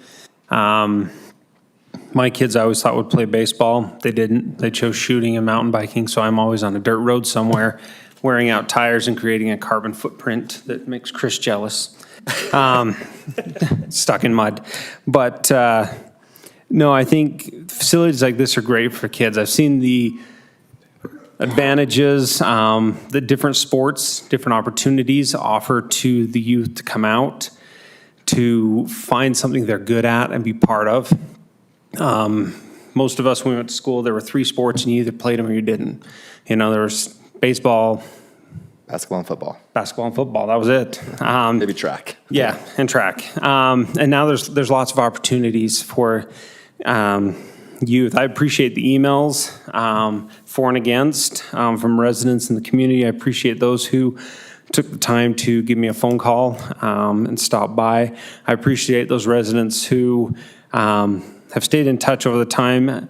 Mindy Green made comments. She was here when we did the baseball fields, was one of the biggest champions when there were people for it and against it. It's build a community. Things like this can build a community in the right place. Prior to that, people lived in neighborhoods. Nobody lived in Saratoga Springs. Yeah. Now teams are mixed. People live in a community. And so these things bring a community together for children, for adults. They create buy-in for the youth. And there is a need for that. It's just finding the right place for that. One thing from Jennifer Chamberlain's comments and Councilman Podeska's mark that maybe we could look at going forward so it's not a shock on a facility like this is how is parking looking? Are we parking right, or additional facilities close by to house those events? Because the last thing we want is for something to come in and be a failure or a burden and have an empty building in the community. And so I think that's part of our due diligence in the future. We need to make sure that those who invest in our community can be successful along with our community as a partner. I don't have a vote on this, but I do feel there's a place. I don't know if this is the right place for that. But I really appreciate your time, your vision, your passion for the community. I know you live in Eagle Mountain. I've lived in this area my entire life, and so I've watched it grow from nothing to what it is today. Rabbit hunting and dirt to now. And so it's really a great community, and I love the passion that you bring to that. If you have any other comments before? Yeah. Thank you so much. I really appreciate everybody's perspective. I want to thank so much Councilman Chris Karn, who came to our meeting in January. Out of all those that we invited, he's the one that came from the emails or the invitations that were sent out, and he's given good advice throughout the year. And he came and he talked to residents at the park till like 10 p.m. just to answer their questions on infrastructure and traffic. He says same discussion he has with their neighborhood all the time. There's always some questions and some fear and then clarification that needs to happen. I really appreciate his counsel and advice so far. Like to keep that going. Also, I appreciate everybody's different perspective here. Sounds like everybody likes it, but not next door, right? The backyard scenario and analogy. We're maintaining our passion for this. I would like to mention something that I've learned about traffic, and as I've followed these, I've been going to tournaments across the West, some in the Midwest, and many of them local. You glean and you learn from all of them, and you try to make it better when it's your turn if you feel like that's your calling in life. And I modeled some of my learnings after, and along with my business partner Morgan, who's been watching this out of state on YouTube, I guess, and has been texting me. He told me to keep my chin up. But basically, facilities, sports facilities like Sports City and Draper, if you've used that facility, they a dozen different sports year round. It's very busy. They're 100,000 square feet, 5 times the size of our concept. And so if you know what goes on there, we're a lot smaller scale than that. And they do a good job of, I've learned from them, they're gonna have a gymnastics tournament or something. They're emailing, blasting out to everybody. There could be the potential of heavy Saturday. Let's try to carpool and help each other out with the traffic. And I've learned from that, as well as you stagger things in a way where you're trying to be a good neighbor. You're not trying to just, like I said, roll the balls out there and let somebody else take over. It's not a turnkey. It requires effort and solution, and it requires people with passion to do it. It requires a lot of volunteers too. The free coaches, the people that started the nonprofits, they're all unpaid, service oriented. They're inspiration to all of us, and I've helped do some of the coaching with those folks as well. And I know my kids have benefited from this, and I want them to continue to benefit from this. We want to be a solution, and we just want there to be more of us to give. We're totally service oriented, and we will keep fighting this. And so thank you for your positivity. We do not want bad traffic there as well, and we would try to be the solution there. Okay. I just have to make a quick comment. I asked the mayor for just one more minute. I also truly appreciate Chris Karn and his desire to go into those communities. I made a decision when I first got elected to not go to those because it politicizes them. Also, if 3 of us show up, it's a public meeting, and then we have to have a recorder, we have to notify it, we have to notice it. So there's some really strict rules. So I did attend one when I first got elected, and it just blew up and became a distraction from the developer who was trying to have a conversation with the community. So again, I appreciate Chris and his desire to be on Facebook and do those things. I personally have made a decision that this is the venue that is legally where I'm supposed to hear both sides, hear the community come. They gave their comments, you gave your comments. And I know some of the other council members have had similar feelings. So I just want to make sure the residents know that we're not snubbing you when we don't go to those events, because it can definitely politicize that. And I personally want it to be an opportunity for the developer and the community to have that engagement in that discussion. So thank you, Mayor. I just wanted to point that out. Perfect. Thank you. With that, I will entertain a motion. So I move that we deny Ring Road Development Concept Plan rezone from neighborhood commercial to community commercial and the general plan amendment institutional to community commercial.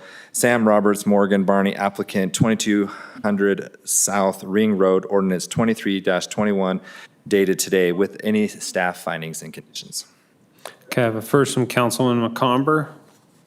I'll second. I have a second from Councilman Wilden. Any further discussion from the council? Councilman Podeska?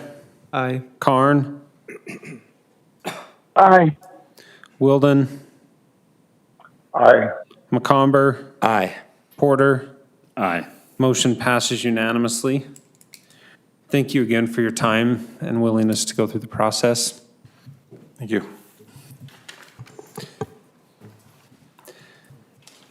Okay, we have business item 3, code amendment, title 1902, 1904, and 1916. Good evening, Mayor and Council. The code amendment before you tonight is the creation of the light industrial zone and some modifications and additions to the outdoor storage. Can we just give it maybe 30 seconds and just let the, That way we can hear you. even with the microphone, it gets hard. It's okay. Okay, thank you. Of course. So this, if you remember back a couple years ago, we did an amendment to the code to discontinue the outdoor storage zone, or not outdoor storage, sorry, our office warehouse. I just read this. The office warehouse zone. And during those discussions, the council had requested at that time that a light industrial zone be created to help compensate for the discontinuation of that zone.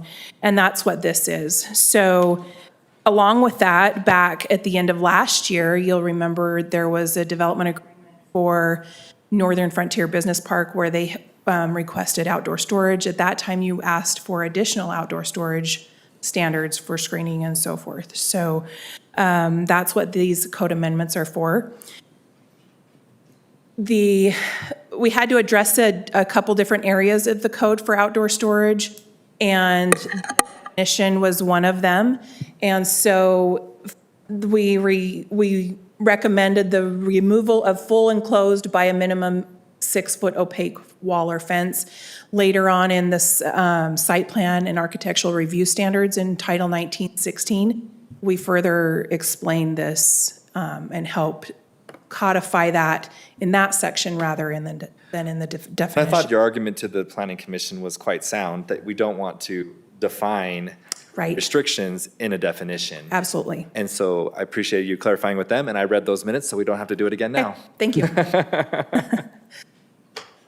So I'm kind of going back and forth just as the code goes. So light industrial in 1904, 02, light industrial, we added the zone and classification. And then just the purpose and intent of this type of this zone. And then we go through the different regulations regarding minimum development size, height of building, and so forth. So any questions on that? Okay. I'm just I put these up here just for your benefit if you had any questions. And then any of the uses, so going through any of the uses, did you have any questions on any of the uses specific? I thought you did a really good job. Okay. Personally, I'm just one of 5, but I thought for sure I was going to find one that I was going to complain, but Yeah. I didn't. That's why I have this up here so that we can I seriously go thought through for it. sure I was, but All right, there's nothing there. We can move on to, I'm missing some pages. I appreciated must not the have clarification Yeah. around the entrance corridor, Yes, that was very good that you have those clarifications on some of those with Mm-hmm. the footnote of 3 or 4. So again, I thought you did a really good job and thought through it all. thank you. For some reason, my slides didn't show it for outdoor storage. Sarah, would you be able to pull those up? I don't know if it just didn't save or why those slides aren't up. I think I have it memorized. But Yeah, Brian, did you read it enough? So the intent of this is to define screening for outdoor storage. So in those areas where outdoor storage is allowed, which is very few, it's industrial, light industrial areas. So this gives some parameters for that screening as far as that goes. Are there any questions on that that you gathered from the staff report? The clear was that you can't stack a higher than the wall side height, and those are all Right. concerns that I had, and that's all covered, I think, 6 foot. So my one thing is with the wrought iron, you can see through that. And so I'm wondering, that was a concern of mine, if wrought iron really makes sense, because that's not really screened. So if you were to do it, then you had to have a solid fence, but it can't be cinder block. And so that was just a question I had in terms of, for the rest of the council, if we wanted to exclude the wrought iron component, because that's not really screening. Right. I mean, that's the whole point of wrought iron, is that it's see-through. That's true. And I think for this particular, we wanted to make it allow that type of thing for places like your big box stores, because this does address that as those areas as well. But that's regional commercial. And then that one, Right. they have a screening that they put in the wrought iron. They have like a mesh net. It helps with wind, like Home Depot Yeah. or whatever. Yeah. And so it doesn't make sense, because it's not screening anything, the wrought iron. Right, agreed. Those are more industrial additions than it is what our code requires. Because we Yes. don't require a screen on those in our code Right, we don't. for the wrought iron. So I personally would like to see the wrought iron, but again, I'm one of 5, and I'd like to hear maybe as we go through this from my. Great. It's the only thing it was literally the only thing. You already covered the block. I didn't want cinder block, and they need to have a solid, that makes sense for the wrought iron. Okay. Hey, real quick, just following along from home here. The new light industrial zone, where is the zone? Already applied, yeah. I don't think we have any yet. We don't. Haven't created it yet. We don't. Okay, this is a brand new zone that we're going to create. Okay, I just wanted to make sure I was on the same page. To your point, And Councilman. I do agree. If we're screening, Councilman McComber, it doesn't make sense to have see-through screening to me. Right. And to your point, Chris, I mean, I think Chris Porter was going to say it, where we had office warehouse, there's a very good chance that they're going to get this zone. So if you remember where we had office warehouse in the past, Some of the places. yeah. some of them will go with this light industrial, not all of them, but some. Can I ask a clarifying question? So this outdoor storage is only applicable to light industrial, what we're creating here, not regional commercial where, say, large home, like Home Depot or whatever has outdoor storage. That's addressed in a different code. Is that correct? So this is in Title 1916, which is our site design standard for non-residential developments. So that includes regional commercial, just to be clear. So these, just like outdoor displays, outdoor storage, this code would apply to those zones. Anytime somebody brings in a site plan for a non-residential development within any zone, these standards apply. So how does Home Depot get away or get around this and have a 20-foot storage for their garden center? They have 20-foot walls. So we didn't have this in place. But you had outdoor storage standard though before. It's still in there that way as well. But they don't have that, garden center's not under a roof. There's one in American Fork is. I don't know about all of them. Their garden center where you buy the flowers, those aren't under a roof. Yeah, they're. I don't know. No, they're not. Like when you go and buy, there's like it's teeny section and then all the way. They have like an awning. But then when you're back there where the rocks and the bark and It's that, got sheet metal up there. nope, it's completely open because they have plants. Oh, it is open, yeah. It's open. It's 100%. They put all their plants out in front. No, No, I they're- was just there the other day. Shaped. So did I. Well, you're hearing from, but no, I guess I wasn't paying attention. but Chris, I'll you're pull it hearing up on from all Google. of us. We all There's see a- it. Yeah. There's actually, So I just want to make sure that we're not impacting Because that's what we're looking at here is like vinyl stacking and plumbing supplies and Right, correct. garbage. We're trying to protect that from the neighborhoods. Correct. Where regional commercial is in a high in use, and so Right. that is an expected that you could have, like Walmart right now has their garden center Right. that doesn't have a roof. Even in Saratoga Springs to this day, they have that garden center and then the drive-through where you can pick things up that's stacked. Correct. So, okay. You're talking about this area, right? See, and that's my concern with how this is written. Oh, yeah, there's is the I'd Home hate Depot to map. preclude some other big box store coming in. Oh, we can't all right, I'm wrong. do this. Sorry, Councilmember You were so McWilden. adamant about it, Chris. You Well, yeah. you brought it on yourself because you're such a. I was just curious how much was covered. No, Well, if you're gonna I think about must- it, you're I gonna must- get made fun of. who's being a dick now? Well, apparently no one was listening, but I think you knew what I was saying. Yes. Now we'll listen to you, Councilman Wilden. Sarah can repeat it for me. I'm not going to repeat it again. He had concern about some of the wording, so that it doesn't block those things.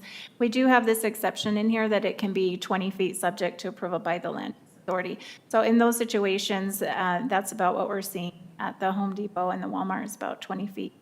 So we did look into that. The Home Depot, when it was approved as an outdoor display area. So there is a section of code that's different than outdoor storage, and that one was referred to as outdoor display rather than outdoor storage. So we are separating the two. So that's how we work, and that makes sense because it is a display. It's not storage because residents can actually go there and are buying those from those displays. That makes sense. Okay, that solves my concern. Thanks. That's very helpful. Thank you, sir. That's all I have. Okay. If there's no further discussion, I'll entertain a motion. To approve business item number 3, ordinance 23-22 dated today with all staff findings and conditions. I have a first from Councilman Podeska. Would you be willing to not have the wrought iron Striking wrought iron from which? screened? outdoor The storage? screened outdoor storage. I'll second it. Okay, I have a first from Councilman Podeska, second from Councilman McComber. Any further discussion? Wilden? Aye. Carn? Aye. McComber? Aye. Porter? Aye. Podeska? Aye. Motion passes unanimously. We have business item 4, title 19-20 IADUs. These things do never go away. We're gonna be talking about this for 10 years. Yeah, here we are again, Fixing it. council. So this time motivated by state legislation. So we have taken the verbiage that is required from state legislation to amend our code. Also took the opportunity to do further review and add a couple of things that we thought were needed. So I will briefly review that. I don't want to rehash if you're already pretty familiar, but I'll briefly review what we've got. So what's shown here is this first slide is what's mandated by the state, which, by the way, is already effective in the state code. It's not something that will become, it became effective May 3rd. So whether we have it in our code or not, we're still subject to this. Primary dwelling includes a garage if the garage is habitable and connected to the dwelling by a common wall. If the land use ordinance requires 4 off-street parking spaces, your municipality cannot require additional parking spaces for the IU. But we can, during the winter, cite the heck out of cars parked on the road blocking our plows. Sure, there's. You need an extra officer, Andy? Don't ask that question, ever. And IADUs cannot be prohibited for new construction after October 1st, 20, if they comply with applicable regulations. So those plats that were approved after that date, anything that's brought forward for approval in that plat area would be approvable. Did we reference state codes so in the future we're not having to do this instead of just rewriting our code every time they make a change. We just reference state code. Did we do that here? We didn't do that, but we can add that in. So part of the problem is the state code is, it makes it optional, but it imposes these requirements, you don't have to, but it's optional. That makes sense. So if we cite them, then we might not be. Wait, so it's optional to do these things, but No, we're no, no. going to do it? The I can't hear restrictions we're Kevin. choosing to enforce are optional. We could choose not to require parking or anything. Oh, okay. Okay, that makes sense. Thank you, Kevin. So, I mean, the 4 parking regulation, how'd they come up with it? I keep hearing that only little old ladies that are widowed rent apartment basements. That's what the guy that came in said, that's what the state said. But I can think of some ADUs by me that they've got 3 cars in the basement, they got 4 upstairs. I mean, heck, my house has 4, and I don't even have a basement. IADU, I mean, that'd be 6 cars minimum by, Yes. You're absolutely correct. The mayor doesn't vent very often, but when he does, it's fun. Mayor, I'm sorry, I cannot explain why the legislature chose to use I the can. verbiage they did. But again, without me becoming overly cynical or The fact that they're all developers, oh, sorry. I will say that we're following, this gets us compliant with state code. And we do want to keep the parking requirements in place that are optional according to the state. We do want to restrict it as much as we can according to the state, which is why we don't just adopt the state standards generically. We've been trying to follow the direction that you've been giving us as it relates to this and trying to implement this the best way we can for it to work for our community. Great. okay. I'm sorry I don't have a better answer for the No, I dark mean- places of legislators' minds. There's one that I need to, that was brought up by a resident, that they've turned it into a triplex, non-owner occupied already. So I mean, this is just the start of triplexes and quads out of houses. Well, certainly we can follow up with that in code enforcement. Only 2 families can. Okay, then some other things that we looked at in the code that we felt needed to be updated, a definition for owns or ownership, and owner occupant. This is actually following verbiage with that's current state code verbiage. So instead of having the lengthy definition that we have, we're just following what the state has. Also adding primary dwelling, some verbiage there. Primary dwelling includes garage, so that was already listed. Striking short-term rental because now state code does not allow us to prohibit certain types of uses here. No, I'm sorry, I'm skipping ahead into another thought. This is being handled through a separate ordinance amendment that just recently went through, so it doesn't belong in this section. Then the parking, we mentioned the parking situation there, and if an ADU is within an attached garage, the required 1 paved off-street, so all of this is just verbiage that follows the state code and to parking. We've had other minor text cleanups, I'm not listing them all here. Some of them are just typos or a change of verbiage that doesn't really affect the meaning. This is the one that I was jumping to, a home occupation. We can't regulate what type of home occupations can be in an IADU. Registration, we felt like, based on previous conversations with the council and planning commission, that we needed to toughen up or tighten up a few areas in regards to this. One is that an occupancy permit for the IADU is just mentioning that is part of the process. And then also failure to complete, just some verbiage update there. Then here's this verbiage with the state that any plats that were approved October 1st, 2020 would include the permissibility of IADUs. And then what we did in double letter I is we felt like that, if you'll recall, the more recent IADU, the plat that came through was 2 lots. And so we were just in a very small area in noticing and following requirements. So this is what we came up with, and we feel like hopefully it will be a good way to resolve this in a non-HOA area and plat.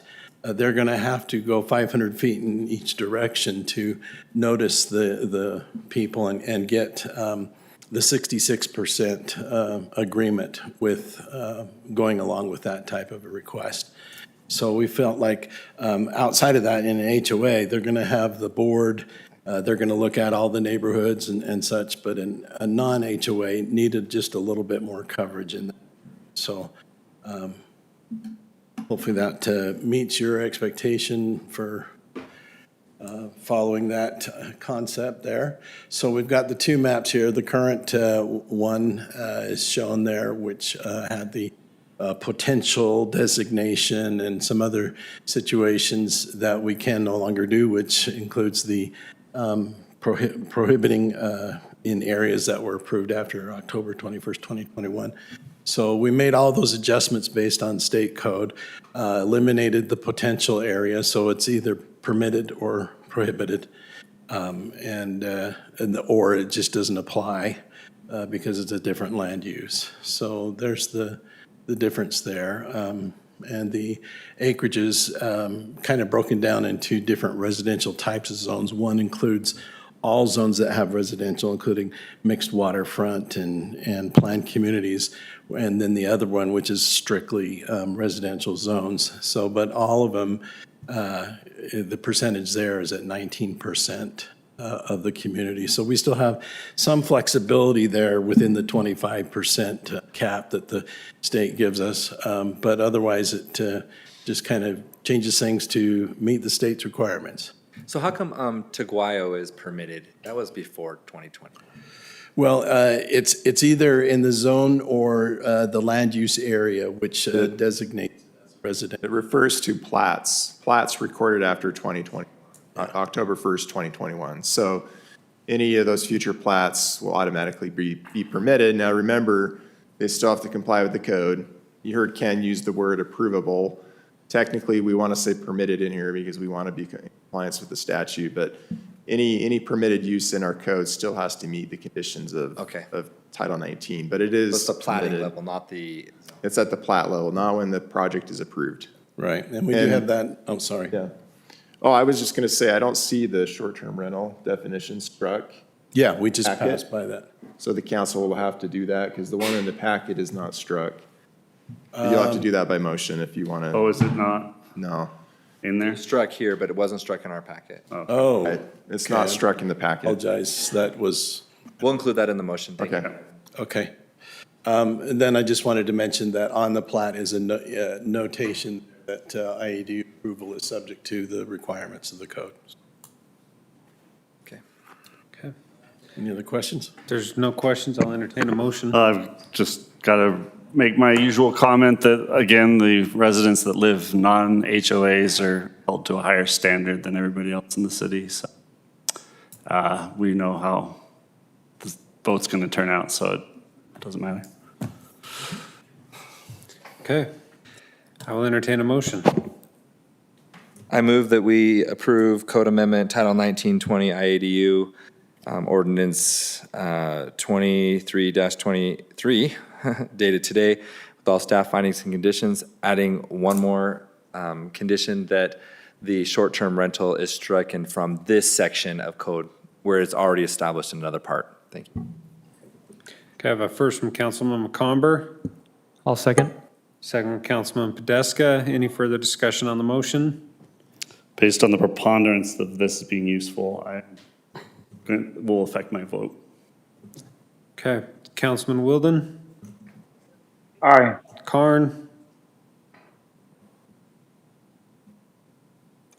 You're on mute. Is Chris Karn still Okay. there? Can you put his My vote? phone got my Zoom got muted somehow. I just have a quick comment before I vote. Is that okay? you bet. Yeah. So, 18, 19 years ago, I moved to my neighborhood and to Saratoga Springs because I liked the restrictions we had on ADUs as a city. And here's just another example of the state telling municipalities that they can zone and run our cities better than we can. So I'm voting in favor of the motion. I guess under duress because I don't think the state should have any involvement in this. Okay. Perfect. Thank you, Councilman Carn. So Councilman, his vote is aye? yes. Okay. Councilman Podeska, Aye. Councilman McComber, Aye. Councilman Porter. Aye. Motion passes unanimously. We got item 5, consideration of authorizing the filing of eminent domain proceedings for the Talons Cove Golf LLC property. Does anyone know where Mark went? Oh, Mark there- Ran. I think Mark's going to probably want to weigh in, but this is a resolution considering authorizing staff to proceed with filing eminent domain proceedings in court for a portion of one parcel, and also for a temporary easement over another parcel. These are Utah County parcels number 59-001-0113 and 59-001-0114, owned by Talons Cove Golf LLC, and it's located approximately 170 East Fairway Boulevard in Saratoga Springs. And the public need for this property is to construct a sewer lift station, which is a system improvement in our impact fee facilities plan. And that's all that I have. Mark might have something to add for it. One thing to mention is the representatives for the Talons Cove Golf LLC are here, and they have the right to speak about this resolution and the council authorizing staff to move forward with filing eminent domain proceedings. Okay. But yeah, Mark, do you have anything to add? Here at the table. You want this one here instead? Yep, you can sit there, yep. Hey, Mayor, Yes. before we go on, I'm not in a good position to continue to participate in the meeting right now. I'm gonna have to drop. I apologize. If I'm needed, someone can message me and I can try to get a better connection. Okay, nope, that's fine. I think you're good, Councilman Wilden. Thank you. Thank And you. I should have mentioned, we've also been negotiating with the property owner for many months and have been unable to reach a resolution on this. The property was appraised, and you were also provided with a counteroffer, which is a protected document under Government Records Access Management Act because of settlement discussions, but you did see that their counteroffer to the city's offer. The only thing I would add is both myself as well as the developers on the south end of the city began reaching out to the property owners in August of last year. Had a rather lengthy conversation with Mark Horn on the 9th of September regarding this particular issue. And since then, we've had, several exchanges back and forth, but it has not proceeded forward to us with a resolution at this point. So that's where we're at today. Okay. Mr. Horn? Thank you.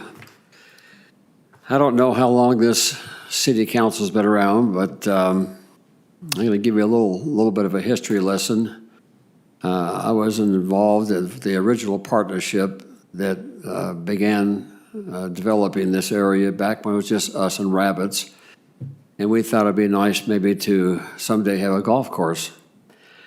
And we had 4 partners at the time, and we all had a meeting together, and they said, okay, who wants to do this golf course?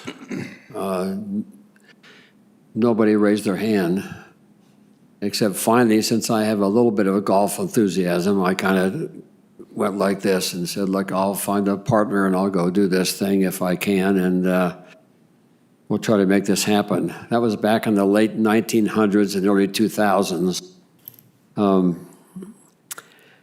This was a very difficult period of my life. You can tell because I've lost all my hair that this was not carrying a golf course or building a golf course. It's not an easy thing. But anyway, I got this partner from Omaha, Nebraska, and he was supposed to be the golf guru, if you will. And I had 20% of the golf course, he had 80%. And one day I find out that he asked me for some money for the bills we had to pay. And as soon as he got my check, he filed bankruptcy. So here we are with a golf course where I own 20% and a bankruptcy facing me in the face. And I wanted to keep my word to the community that we were going to build this thing somehow, some way. So it's a family asset, but I'm the guy that's been around from the very beginning when it first started, and I said, we're going to try to make this happen. So as I got into it, I found out that all this work that had been done for 3 months, not one person had been paid one dime from this guy that was supposedly be the... So anyway, I took this thing on, and I got, somehow I got people paid and taken care of, and I lived with this thing for, I guess our first year of operation was 2004, but there was money that was put into it long before then when it had to be developed, which ended up being me. But I took this thing on, and I don't know if any of you are golfers or have been out there for wedding receptions or whatever, but it's a very wonderful, nice facility that you can be very proud of. It's not some cheesy little golf course that has a bunch of weeds on it and so forth. We've kept this thing up very, very nice, and it's very, very respected, and it's very, very well respected in the golf community. But the point I want to make to the council is, in terms of trying to look at some fairness on this issue, is every year for about 20 years, to keep this thing going, I had to feed it some way, somehow. My son would tell you that he came in a little later in my operation, but he told you we had to postpone a lot of other projects we wanted to do so we could feed this golf course. We had to postpone other things we wanted to do and develop, and we couldn't do it because the golf course, every winter for about 4 months, I just knew that I was going to be hit with a big bill to carry this golf course. So every winter was kind of a depressing time for me for almost 20 years. And finally, thanks to also this gal right here, who's our general manager, I had another wonderful general manager before that kind of helped bring a lot of corporate people to our facility and kind of got us on the map. But finally in 2000, believe it or not, that's a COVID year, 2020 was the first year we finally turned this thing around and started to make a little bit of money on the bottom line. Now, you got to understand, after 20 years of just trying to keep this thing alive, I had a lot of deferred maintenance that was facing me in the face. So even though now for the last several years we've been bringing some money in from the golf course, it's put right back into the golf course to take care of deferred maintenance. If you've been out there recently, you'll notice that there's 3 brand new fountains that we've redone. We've taken all the old rock off, put new rocks on, new fountains. It's the nicest wedding facility in the area for your community. And I want you to know this, that it's something that Saratoga Springs can be proud of, but it's done by private people. Not one dime, not even a penny has come from the city, ever, to support this golf course. It was always right here on this guy, and it was not easy to do that. We had to postpone a lot of things that we wanted to do to keep this thing alive, and it's now I want you to know something else that's happened. We provide the open space for some of the development around it, but the open space we have far exceeds the so-called required open space according to code and so forth. But I've come to the city before where I've had homeowners that wanted to take a little sliver of a piece of land from the golf course that we didn't need. It was land that we were just letting grow up naturally. It wasn't something that's part of the it wasn't part of the playing part of the golf course unless you really hit it really one way or the other. But generally speaking, it didn't come into play. And I came to the city a number of times to ask them to just approve a little sliver of land that I could give to make a deal with a homeowner and what were they going to do with it? They were going to plant flowers, grass, shrubs, and so forth, instead of having it just grow up naturally. And I always got denied. Every time I came to the city for that request, I got denied. And I said, why is the city so big on this open space, that it's more than we need, and why won't they let somebody develop it but it look a lot nicer than what I have growing there right now. Anyway, that was the case until recently, when they want to put a sewage plant on my property. Now all of a sudden this open space isn't so valuable. It isn't so sacred all of a sudden. The city has always denied me when I want to take little pieces of slivers and give it to a homeowner. But now that they want to use it for a developer, by the way, to the south, it's not something we benefit from. It's the developers to the south that are going to they're going to benefit from this lift station. And I call it, they want to put a sewage processing thing on my golf course that I've suffered through all these, now it's been 23 years I've been involved in this golf course, or maybe even more than that, going back to the late 1900s. And it's been very hard. It's not been an easy thing. And I just can't understand why all of a sudden, after creating this wonderful, beautiful facility, that now all of a sudden it's okay to take this open space and put a sewage processing plant on it that is very undesirable to us. Even if you offered us a significant amount of money, we don't want it. We do not want this thing on our golf course, and nobody in our family wants it. It just is not something we've created over the years. We're proud of what we created. We're proud of the sacrifices we made. We're proud of the hard times we went through to get this thing done. The things we could not do because we had to keep it. It's usually the second or third owner that takes over a golf course that usually makes it profitable. That's typical. You'll find out in history it's usually the second guy or third guy that finally makes this thing profitable. I stuck with it. My son said, "Why are we sticking with this thing? We got to find some way to get some money out of this thing and get rid of this thing." I'll not get rid of it, but he has basically helped me understand that why are we going to keep carrying this thing year after year after year after year? Because he knew we had other projects that we wanted to do. We couldn't do them because I had to feed this golf course. Now you want to put a sewage lift station on it. I think that's very unfair for what I've gone through. It just seems not right, because I've done a lot to give you a piece of facility. If you've been out there, you need to go out there before you vote. If you haven't, it's a very beautiful facility. It really is. And it's something that city always advertises and can be very proud of. It's not a weed patch. And Corinne can tell you that. It's very, very well respected. Native grass, it's not weeds. But I'm just telling you, it's very well respected. So I just can't understand why we have to always be by the way, one of the things you need to be aware of, the city did come to us back in 2021 and wanted to put a major sewer line in, or they needed a major sewer line. Well, it would be very expensive to put that sewer line in the streets, so guess who they came to? Yeah, they came to the golf course. Now, we could have fought that. We did not fight it. We weren't excited about it, but we worked with the city to make it happen. They put the sewer lines on the very perimeter of our golf course where and they were going to bury it, of course.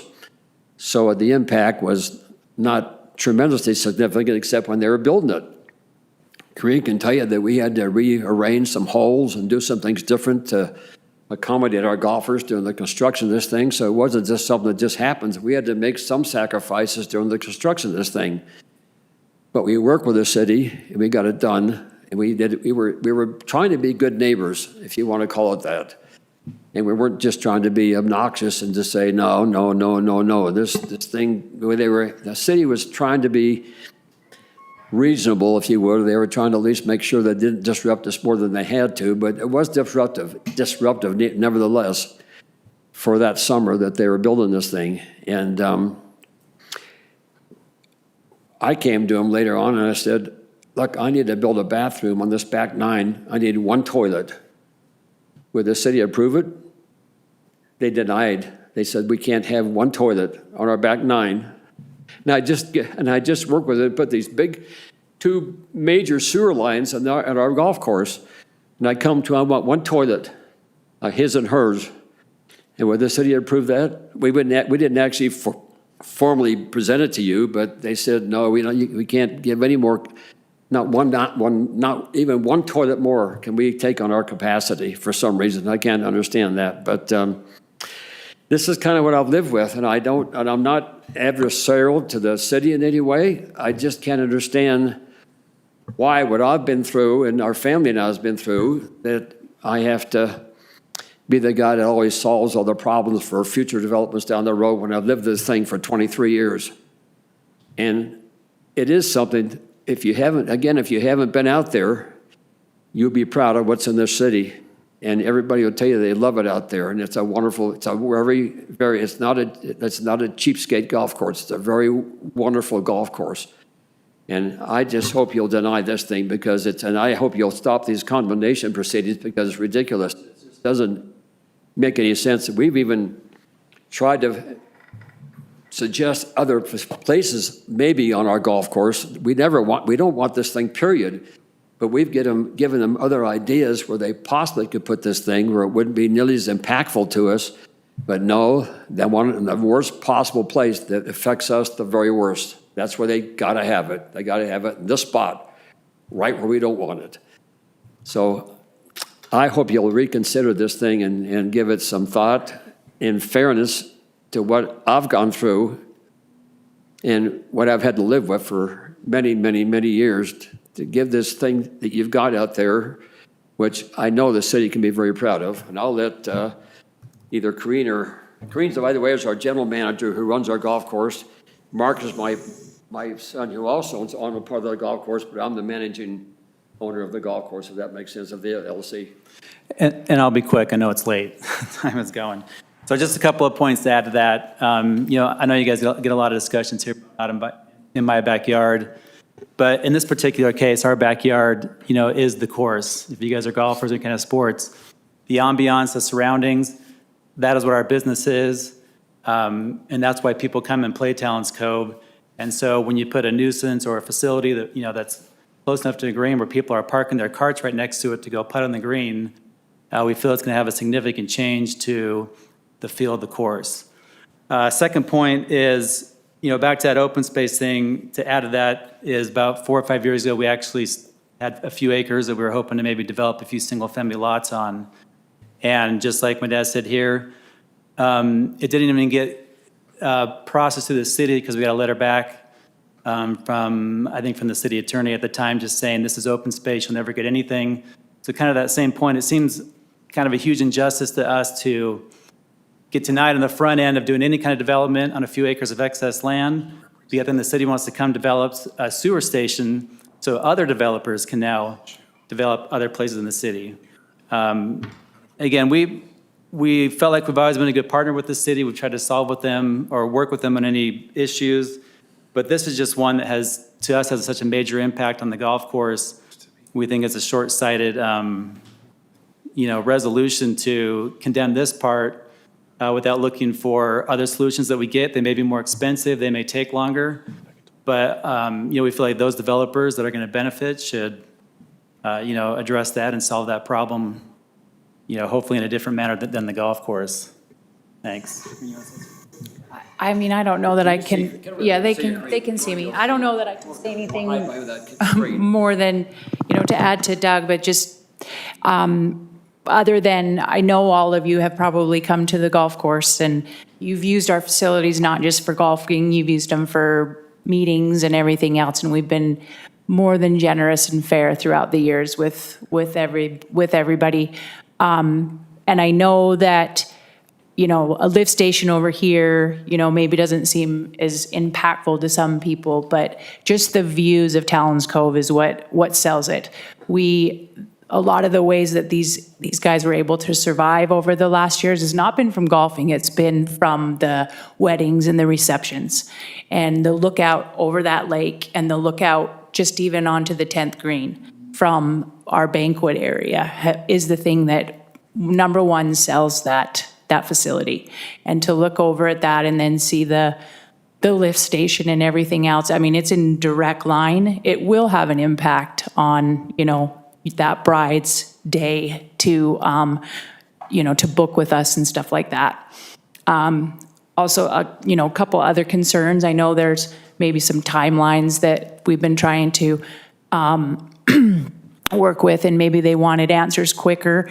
But to speak to the stuff that happened in 2021 and able to do the first initial sewer thing, that project is still not done, and still, there are things still left to be done on our golf course that have, that's for a whole other discussion, but just, to speak to that timeline that, we're hearing that they're gonna do this, but, so we get a little bit gun shy when there's still all this other stuff that still has not been done with the first project that was told that they would leave it in a condition at least how it was or better. And so, other than that, I don't know that I have anything else to say that hasn't been said. Just one more follow-up, just one comment about the process. I will say that the staff, I felt like, worked hard to look at other ideas. We're not engineers, so we don't understand the whys and why nots of other things. But one thing that we were clear on from the very beginning, yes, we did get approached a year ago or maybe even more, but we've never changed in telling them we don't want it here.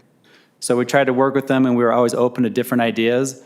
But the message that we clearly gave from day one that really hasn't changed is we don't want this on the course. It's not a financial, a matter of how much you'll pay us. It's just a matter of we don't think it's appropriate to be, 50 feet from a green, and it, it significantly devalues the experience of people on the golf course. Thanks. Again, I want you to think of, why is this open space okay for a sewage plant, but it's not okay for grass and shrubs and flowers? Doesn't make sense. Makes no sense whatsoever. And it doesn't, and it's kind of a slap in my face for all I've done to try to keep it alive. Because I guarantee if I hadn't stepped up and done that, you would not have what you have today out there. It would not exist like it is today. It just would not, I guarantee you, because there's not many people that would keep their word like I did and fight through it. It would not be there at least it would not be in the condition that it's in. It might be there in some kind of weedy position, but it wouldn't be the beautiful golf course it is. I already asked you to reconsider this condemnation proceedings. It doesn't make sense. It just doesn't make any sense at all. Perfect. Mayor, if I could respond, and I want to thank the Horns. We understand, Doug, your investment. We've had many conversations over the years. You have been a good partner. What we are trying to avoid, though, is the challenges that we see. The project, the reason that we're doing this project at this location is that is where the bottleneck sewer begins.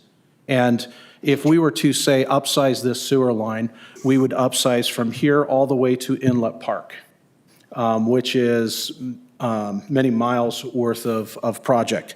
Just from a quick estimation, if we were to upsize this line, it would impact, I think, about 7 holes, and would be roughly 6,500 feet long.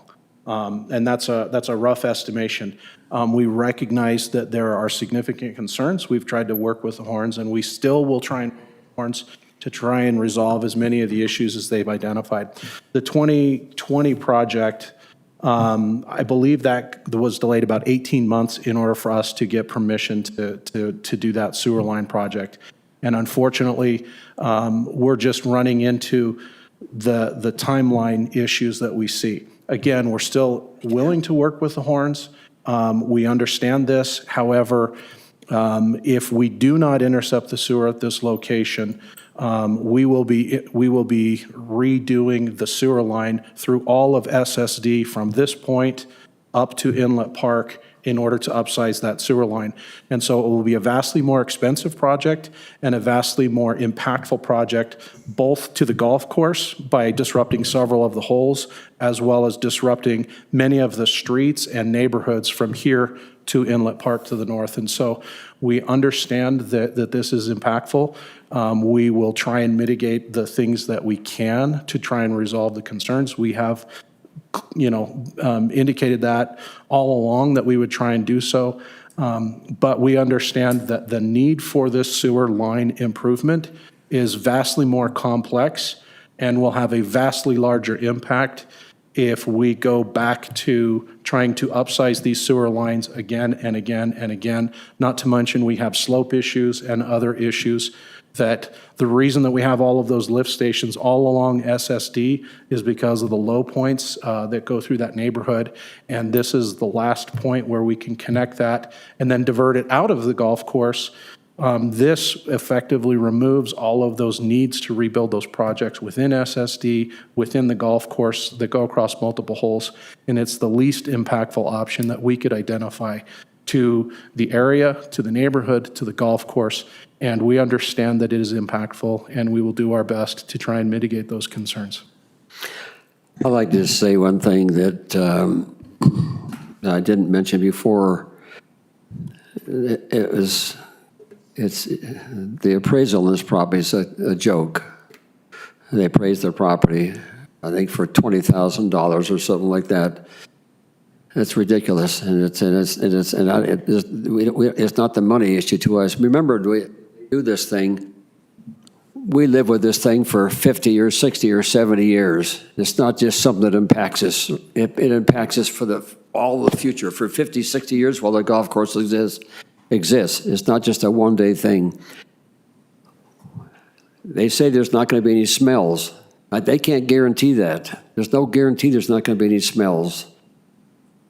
So I've taken this beautiful facility, and then I have to have what people walk by a sewage plant. It just the whole thing it seems very unjust and unfair. And even when we tried to suggest other places, maybe even on our golf course, if it had to be that way, or it'd be less impactful to us, but they wouldn't. They say no, we got to have it right here. It doesn't make sense. None of it makes sense. It just seems very unfair. Mayor and council, if we also happen to have Mark Atencio here with Hanson Allen Luce. He is working on the design of the lift station. If you have any questions about the facility itself, he could probably answer those questions. I probably should have mentioned a couple things as well, and it's the size of the property that we're seeking to obtain, and it's total of 12,270 square feet, as well as a temporary construction easement on another parcel. But that's and of course the parcel itself is not the footprint of the lift station. But just thought you might want to, if you have any questions for him, he's here as well. Comments from the council? Questions? We've heard it referred to as a sewer plant and a processing plant. I would be interested to hear from the person designing it, what this looks like, because from my understanding, it's a building that looks very similar to the pump houses that we have in our parks throughout the city. We have a half a dozen pump stations along SSD already.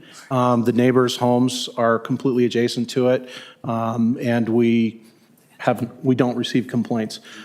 This lift station would mirror the one that we just recently built over in North Shore, right on the edge of North Shore, and homes are built right up to the property line with that station. Again, it is not a treatment plant. It is a lift station, and we would employ the same technology that we've used in other locations without complaints.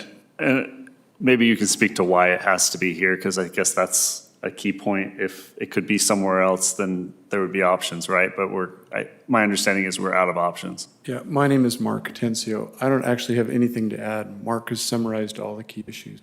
Okay. It has to be there because that's where the funnel happens.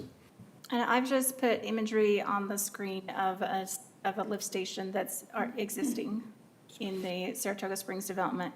And you do find them right next to homes. The facilities they've showed us are much larger than what that picture is of what it's going to be. So, And that is correct. And our facility at this will mirror that of the North Shore facility. We've shared that footprint and that concept layout with them, as well as multiple times indicated our willingness to try and screen that parcel. Can you explain why the larger versus the existing lift stations along the lake? Yeah, the smaller lift stations are taking a much smaller volume of sewer from a lift standpoint. And so those are, several hundred units or something like that, depending on which unit, some few dozen, some, hundreds. For example, in neighborhood 25, we just built that lift station, which has quite a number of homes in that neighborhood. So again, it's based on size and capacity. And again, this particular facility is comparable to what was built in North Shore, and housing is going in right across the street from it. There was also the question about the value of the property. Passing this resolution you're not accepting sort of appraised value. This just authorizes us to move forward with the filing of the action. The court then later decides what the just compensation should be paid. It also authorizes staff to continue to work with the property owner and try to work out a resolution as far as the price to be paid. And the one on the screen is the North Shore, but it's too new for a street view. And one last, Roughly, what's? Sir, could you share that? Is it possible to share that via Zoom? Yes. yep, we're doing that. What was your question? So roughly, what's the size of the building, heights and? The street view of this is what you see is a man door that goes down into the underground facility. And then you see a single-story power booster house, which doesn't, it's probably not more impactful from a view perspective as some of the restrooms and other facilities they have on their site. Again, this particular facility, and I apologize, you can't really see it, but this is the generator, and that's one of the larger structures on the site. This is at ground level. There's a vent pipe that you can see from there. These two buildings, this is the man door that you walk into to go down into the vaults, and then this is the power station. And again, it's a switch house that holds the power relays and things of that nature. So the generator only comes on if there's a power outage. It would only come on during a power outage or during, a pump test, which would happen. When they're testing it, yeah. And we could make sure it's after hours and things, okay. So I have a couple of questions. Okay, Councilman I appreciate that, Mayor, thank you. So I'm familiar with the area quite well. I've golfed the course, I live near there. The course is back behind my house, and I do appreciate how nice it is. I also understand the need from staff that we have to be able to address the situation.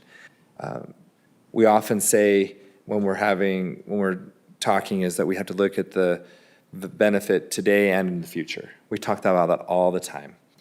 I do have some concerns that I want to bring to staff. I feel like maybe we haven't been the best partner with this golf course, with little parcels of land that, 5-foot strip that a resident, because you're trying to maintain something between a house and the cart path. And it'd be very costly to have grass, like true grass, not the native grass, I think that you said. And I'm wondering if we are exceeding the open space, why we haven't maybe been a partner. I've been part of those conversations, and I remember saying, oh, no, we can't, But if we're exceeding the open space requirements, the golf course definitely is open space.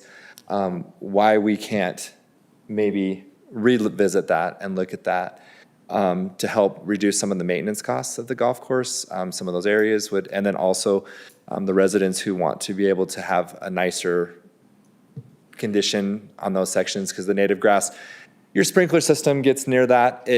The native grass has a hard time fighting because it wants a drier climate, and if you put a sprinkler system, and even if it oversprays a little bit, then that does create a weed situation. And I've heard this, and Councilmember Karn has heard this from so many residents as well.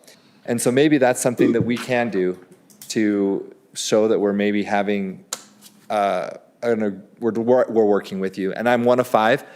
I've saw some nodding, and I can picture Chris Karn's nodding a little bit on the phone, because we have heard this from a lot of residents. Councilman McComber? Yeah.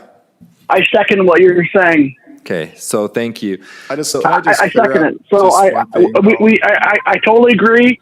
If they're exceeding their open space, I understand in the past why we've had these discussions, and I think we need to be creative on how we look at this, and if that's a way that we can partner better with the golf course, then I think we should be doing it. I am a user of the golf course. I live on the golf course. I was there this week, played 18 holes. I know Doug and Mark. I've known them for many years in my association with the HOA. I like to have a good relationship with the owners of the golf course, and if that's one way that we can improve it, then I'm in favor of looking into how we can do that. And then also, thank you, Chris. And then, I mean, if we're exceeding the open space, we need to be a better partner. So we're not making any decisions today, but on that, because we're talking about the condemnation here, and I know Kevin's about ready to lecture me, but I just want to make sure that we are looking at this holistically as a partner. I am looking at this building, and I'll be blunt, it's a piece of shit. We could do better than that. The cost of going to condemnation and the legal costs, I would rather put the money in making that a better looking building. I had one opinion when I came here, and I appreciate you guys coming and sharing your thoughts because it opened my eyes a little bit more, and I appreciate it. We can do better than I literally just passed an ordinance that said you can't put a cinder block wall for screening your back stuff. I pointed over here, not mad at you, because I'm just pointing because that was your initiative. I didn't do it. But then we're looking at putting a cinder block building, and it is a beautiful venue. I just went to 2 weddings in the last 2 weeks there, and the waterfalls are great. You've done a lot of really great work. Why can't we just do a little bit more? And we can maybe solve the problem here, and we can avoid litigation if we make it look, okay, we literally force people when they're putting a shed in their backyard to make it look like their house. And we're not holding ourselves to these kind of standards. From a smell perspective, I will tell you this, there really is not. I live right next to a lift station, and not one time, I have friends who literally live feet from it. We have a planning commissioner who lives right next to one, and the smell, that is not something that you need to be concerned about. There's more smells coming out of the street, like stuff like that, than it's coming from here. And the lake actually produces a lot. This year is nicer because it's fuller, it's not as smelly. But I really think that if we can make an effort to make this building even come close to the standards that you guys have been putting forward in terms of your clubhouse, the venue that we love to use as a city, we've used it many times, so that when someone's looking out, it doesn't look industrial. So again, I'm one of 5, but I really do think that we could step up and be a lot better of a partner. The one situation that you had with the lots that you wanted, problem with that is people bought there, and those residents were concerned about because they had bought with the views, and already they were losing them when the developer across the way put a big wall, and we fought that because we wanted to have some open sections, but that's a whole nother thing with the Wadley development there. But because that was literally changing the view. And so we fought for them, but then we're not fighting for you. And Mr. Horn, as someone who's been on this council for 14 years, I apologize that we haven't treated you better. I think that we can make an effort and do better. And so as just one of 5, I'm making a commitment that I'm going to try and do better.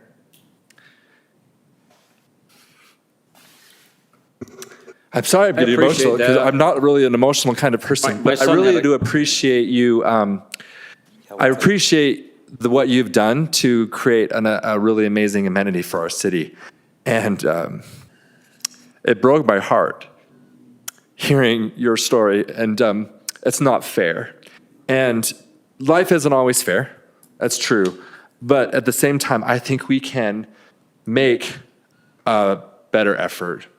And so I will say this, I probably will be voting for this, but I don't want this to happen.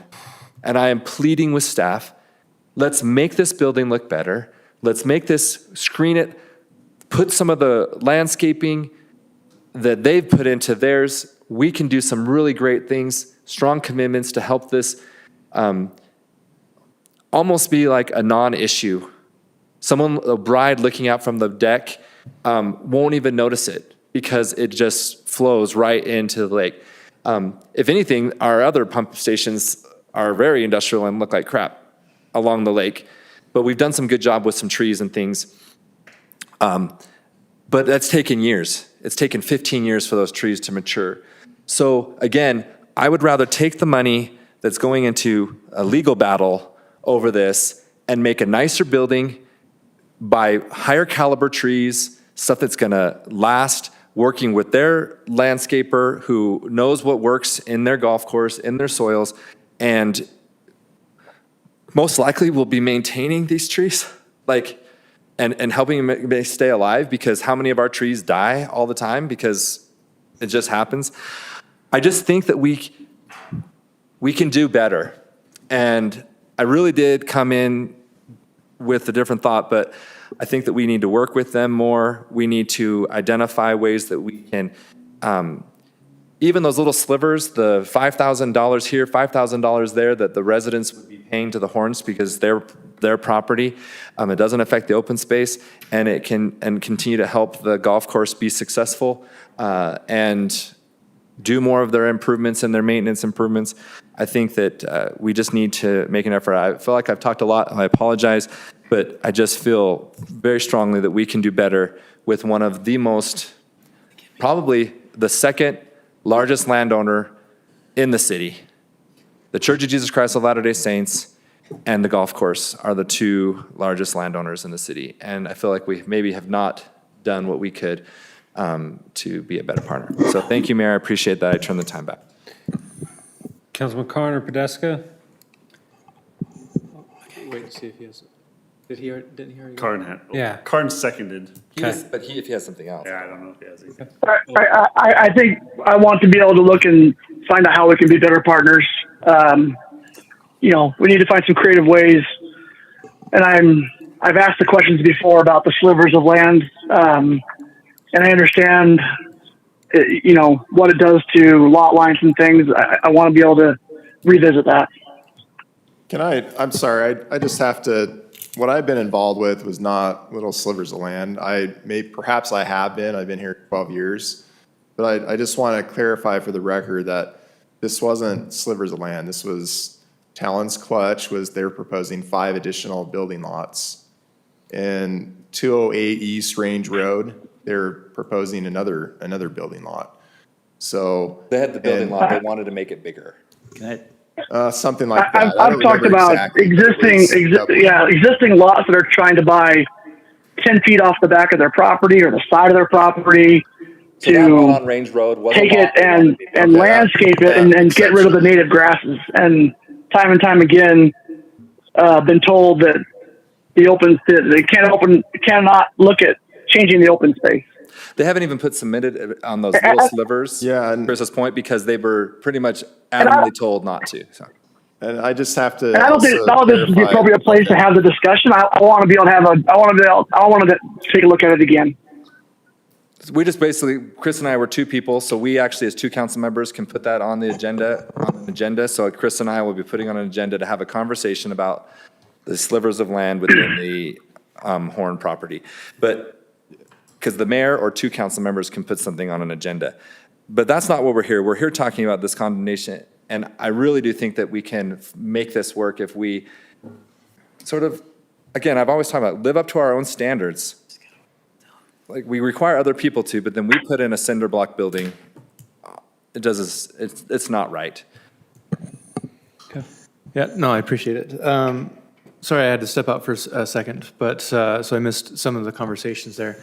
But prior to your comments, Councilman Comber, I too was wondering about the aesthetics of the building that we're putting in. And if that wouldn't truly just resolve the situation that we're in right now. The one comment I wanted to make, and I appreciate all the comments you guys are making, and to be fair to staff and to, represent, I mean, they've talked about, trying to work through ideas that would make it look as best as possible for the course. We never really got to a lot of specifics about it, but I want you guys to know that they have reached out with that offer. Generally, we'd like to not see it there, as we've said, but. Okay, so regardless of aesthetics, you don't want it Well, there. we don't want it there regardless of aesthetics, but again, I wanted to be fair to the staff that has worked with us, said, hey, how can we make this look better? But it's just so close to the green, we just don't love the idea of it being right, anything being right there. It's a link style course, there are no trees on the course, it's open, and that's the style of the course, is to be very open, and this just happens to be fairly close to the right at the spot where people are going to park their carts. I know exactly where it is. But if we made it look similar to a bathroom, then Well, that's what I was going to ask, is like, what was the aesthetics of the restroom that you wanted at, was it course 9? Yeah, back 9, yeah. yeah, but a bathroom is, 75 square feet, 100 square feet? As with this building. Yeah. I mean, it's a small building No, and but- and door. But it's not the building's mark, it's going to be a fence around an entire quarter acre, so. Yeah, again, I mean, the challenge we have is it will take that footprint. And so it's not something that we can shrink the footprint of necessarily. And in a wrought iron fence, I mean, I golfed your course many times. You go by your industrial area where you have all your carts and your maintenance and stuff, and it doesn't piss me off. I'm like, that's part of a course, right? I mean, you do go by it. You can see it. It's not completely screened. You bid some berms, which is nice. You did some things, but you can see it when you're, especially on the back 9, you're coming around. You can see your big shed, the big, But that's not in an area that, but but you that's- drive by it. No, you're Yeah. exactly right, but we're not just talking about golfers at this point. Right, I know, and that's why I'm talking about the aesthetics, trying to make the building look better and stuff. Yeah. So what I'm saying is we can make this look better, but it's not like a golfer or even a bride is gonna look down and be like, why is there a building there? If the building looks nice, they're not even gonna notice it. That's because literally Timpanogos is crazy gorgeous from your back deck. There's a reason why people have receptions there, because it's absolutely amazing. I really do think that we could make this work, and so we can avoid a lot of you spending money and us spending money unnecessarily. I will be honest with you, it has to be here. We've heard from the engineers. So let's just make it work. That's all I'm saying. Okay. Nothing else? I just would, like us to look, it sounds like staff is willing to work on aesthetics and screening. I think that. Which is great. That's great. I will be voting in favor of this just because process has gone on for a long time. If we can work something out that avoids this, so much the better. And it's still open to that, right? Even if you Yeah. pass, okay. That we're authorizing to keep negotiating as part of Oh, this. thank you, yeah. Sure, and even after filing, we would still negotiate if we had to file on this, but. But we're at a point now where, it's impacting, to your point, the entire city. And so I think we need to move forward. Okay. With that, I will entertain a motion from the council. I'm move that we approve. How am I supposed to word this? And authorize, I move to authorize. Move to authorize the filing of eminent domain? Sounds good. I move that we authorize the filing of eminent domain proceedings for the Talons Cove Golf Course LLC property as listed on business item 5 with the attached resolution and any staff findings. Directing staff to continue. Directing, I think that's included in the. It is in the conditions. In the resolution. Okay. I'll second. I have a first from Councilman Porter, second from Councilman Podesta. Any further discussion from the council? Councilman Carn? Aye. Porter? Aye. Podesta? Aye. McComber? Aye. Wilden was excused. Motion passes unanimously. but I hope we can Do we work it have out. need for more closed session? Okay, with that, I will adjourn the meeting this evening. Wow.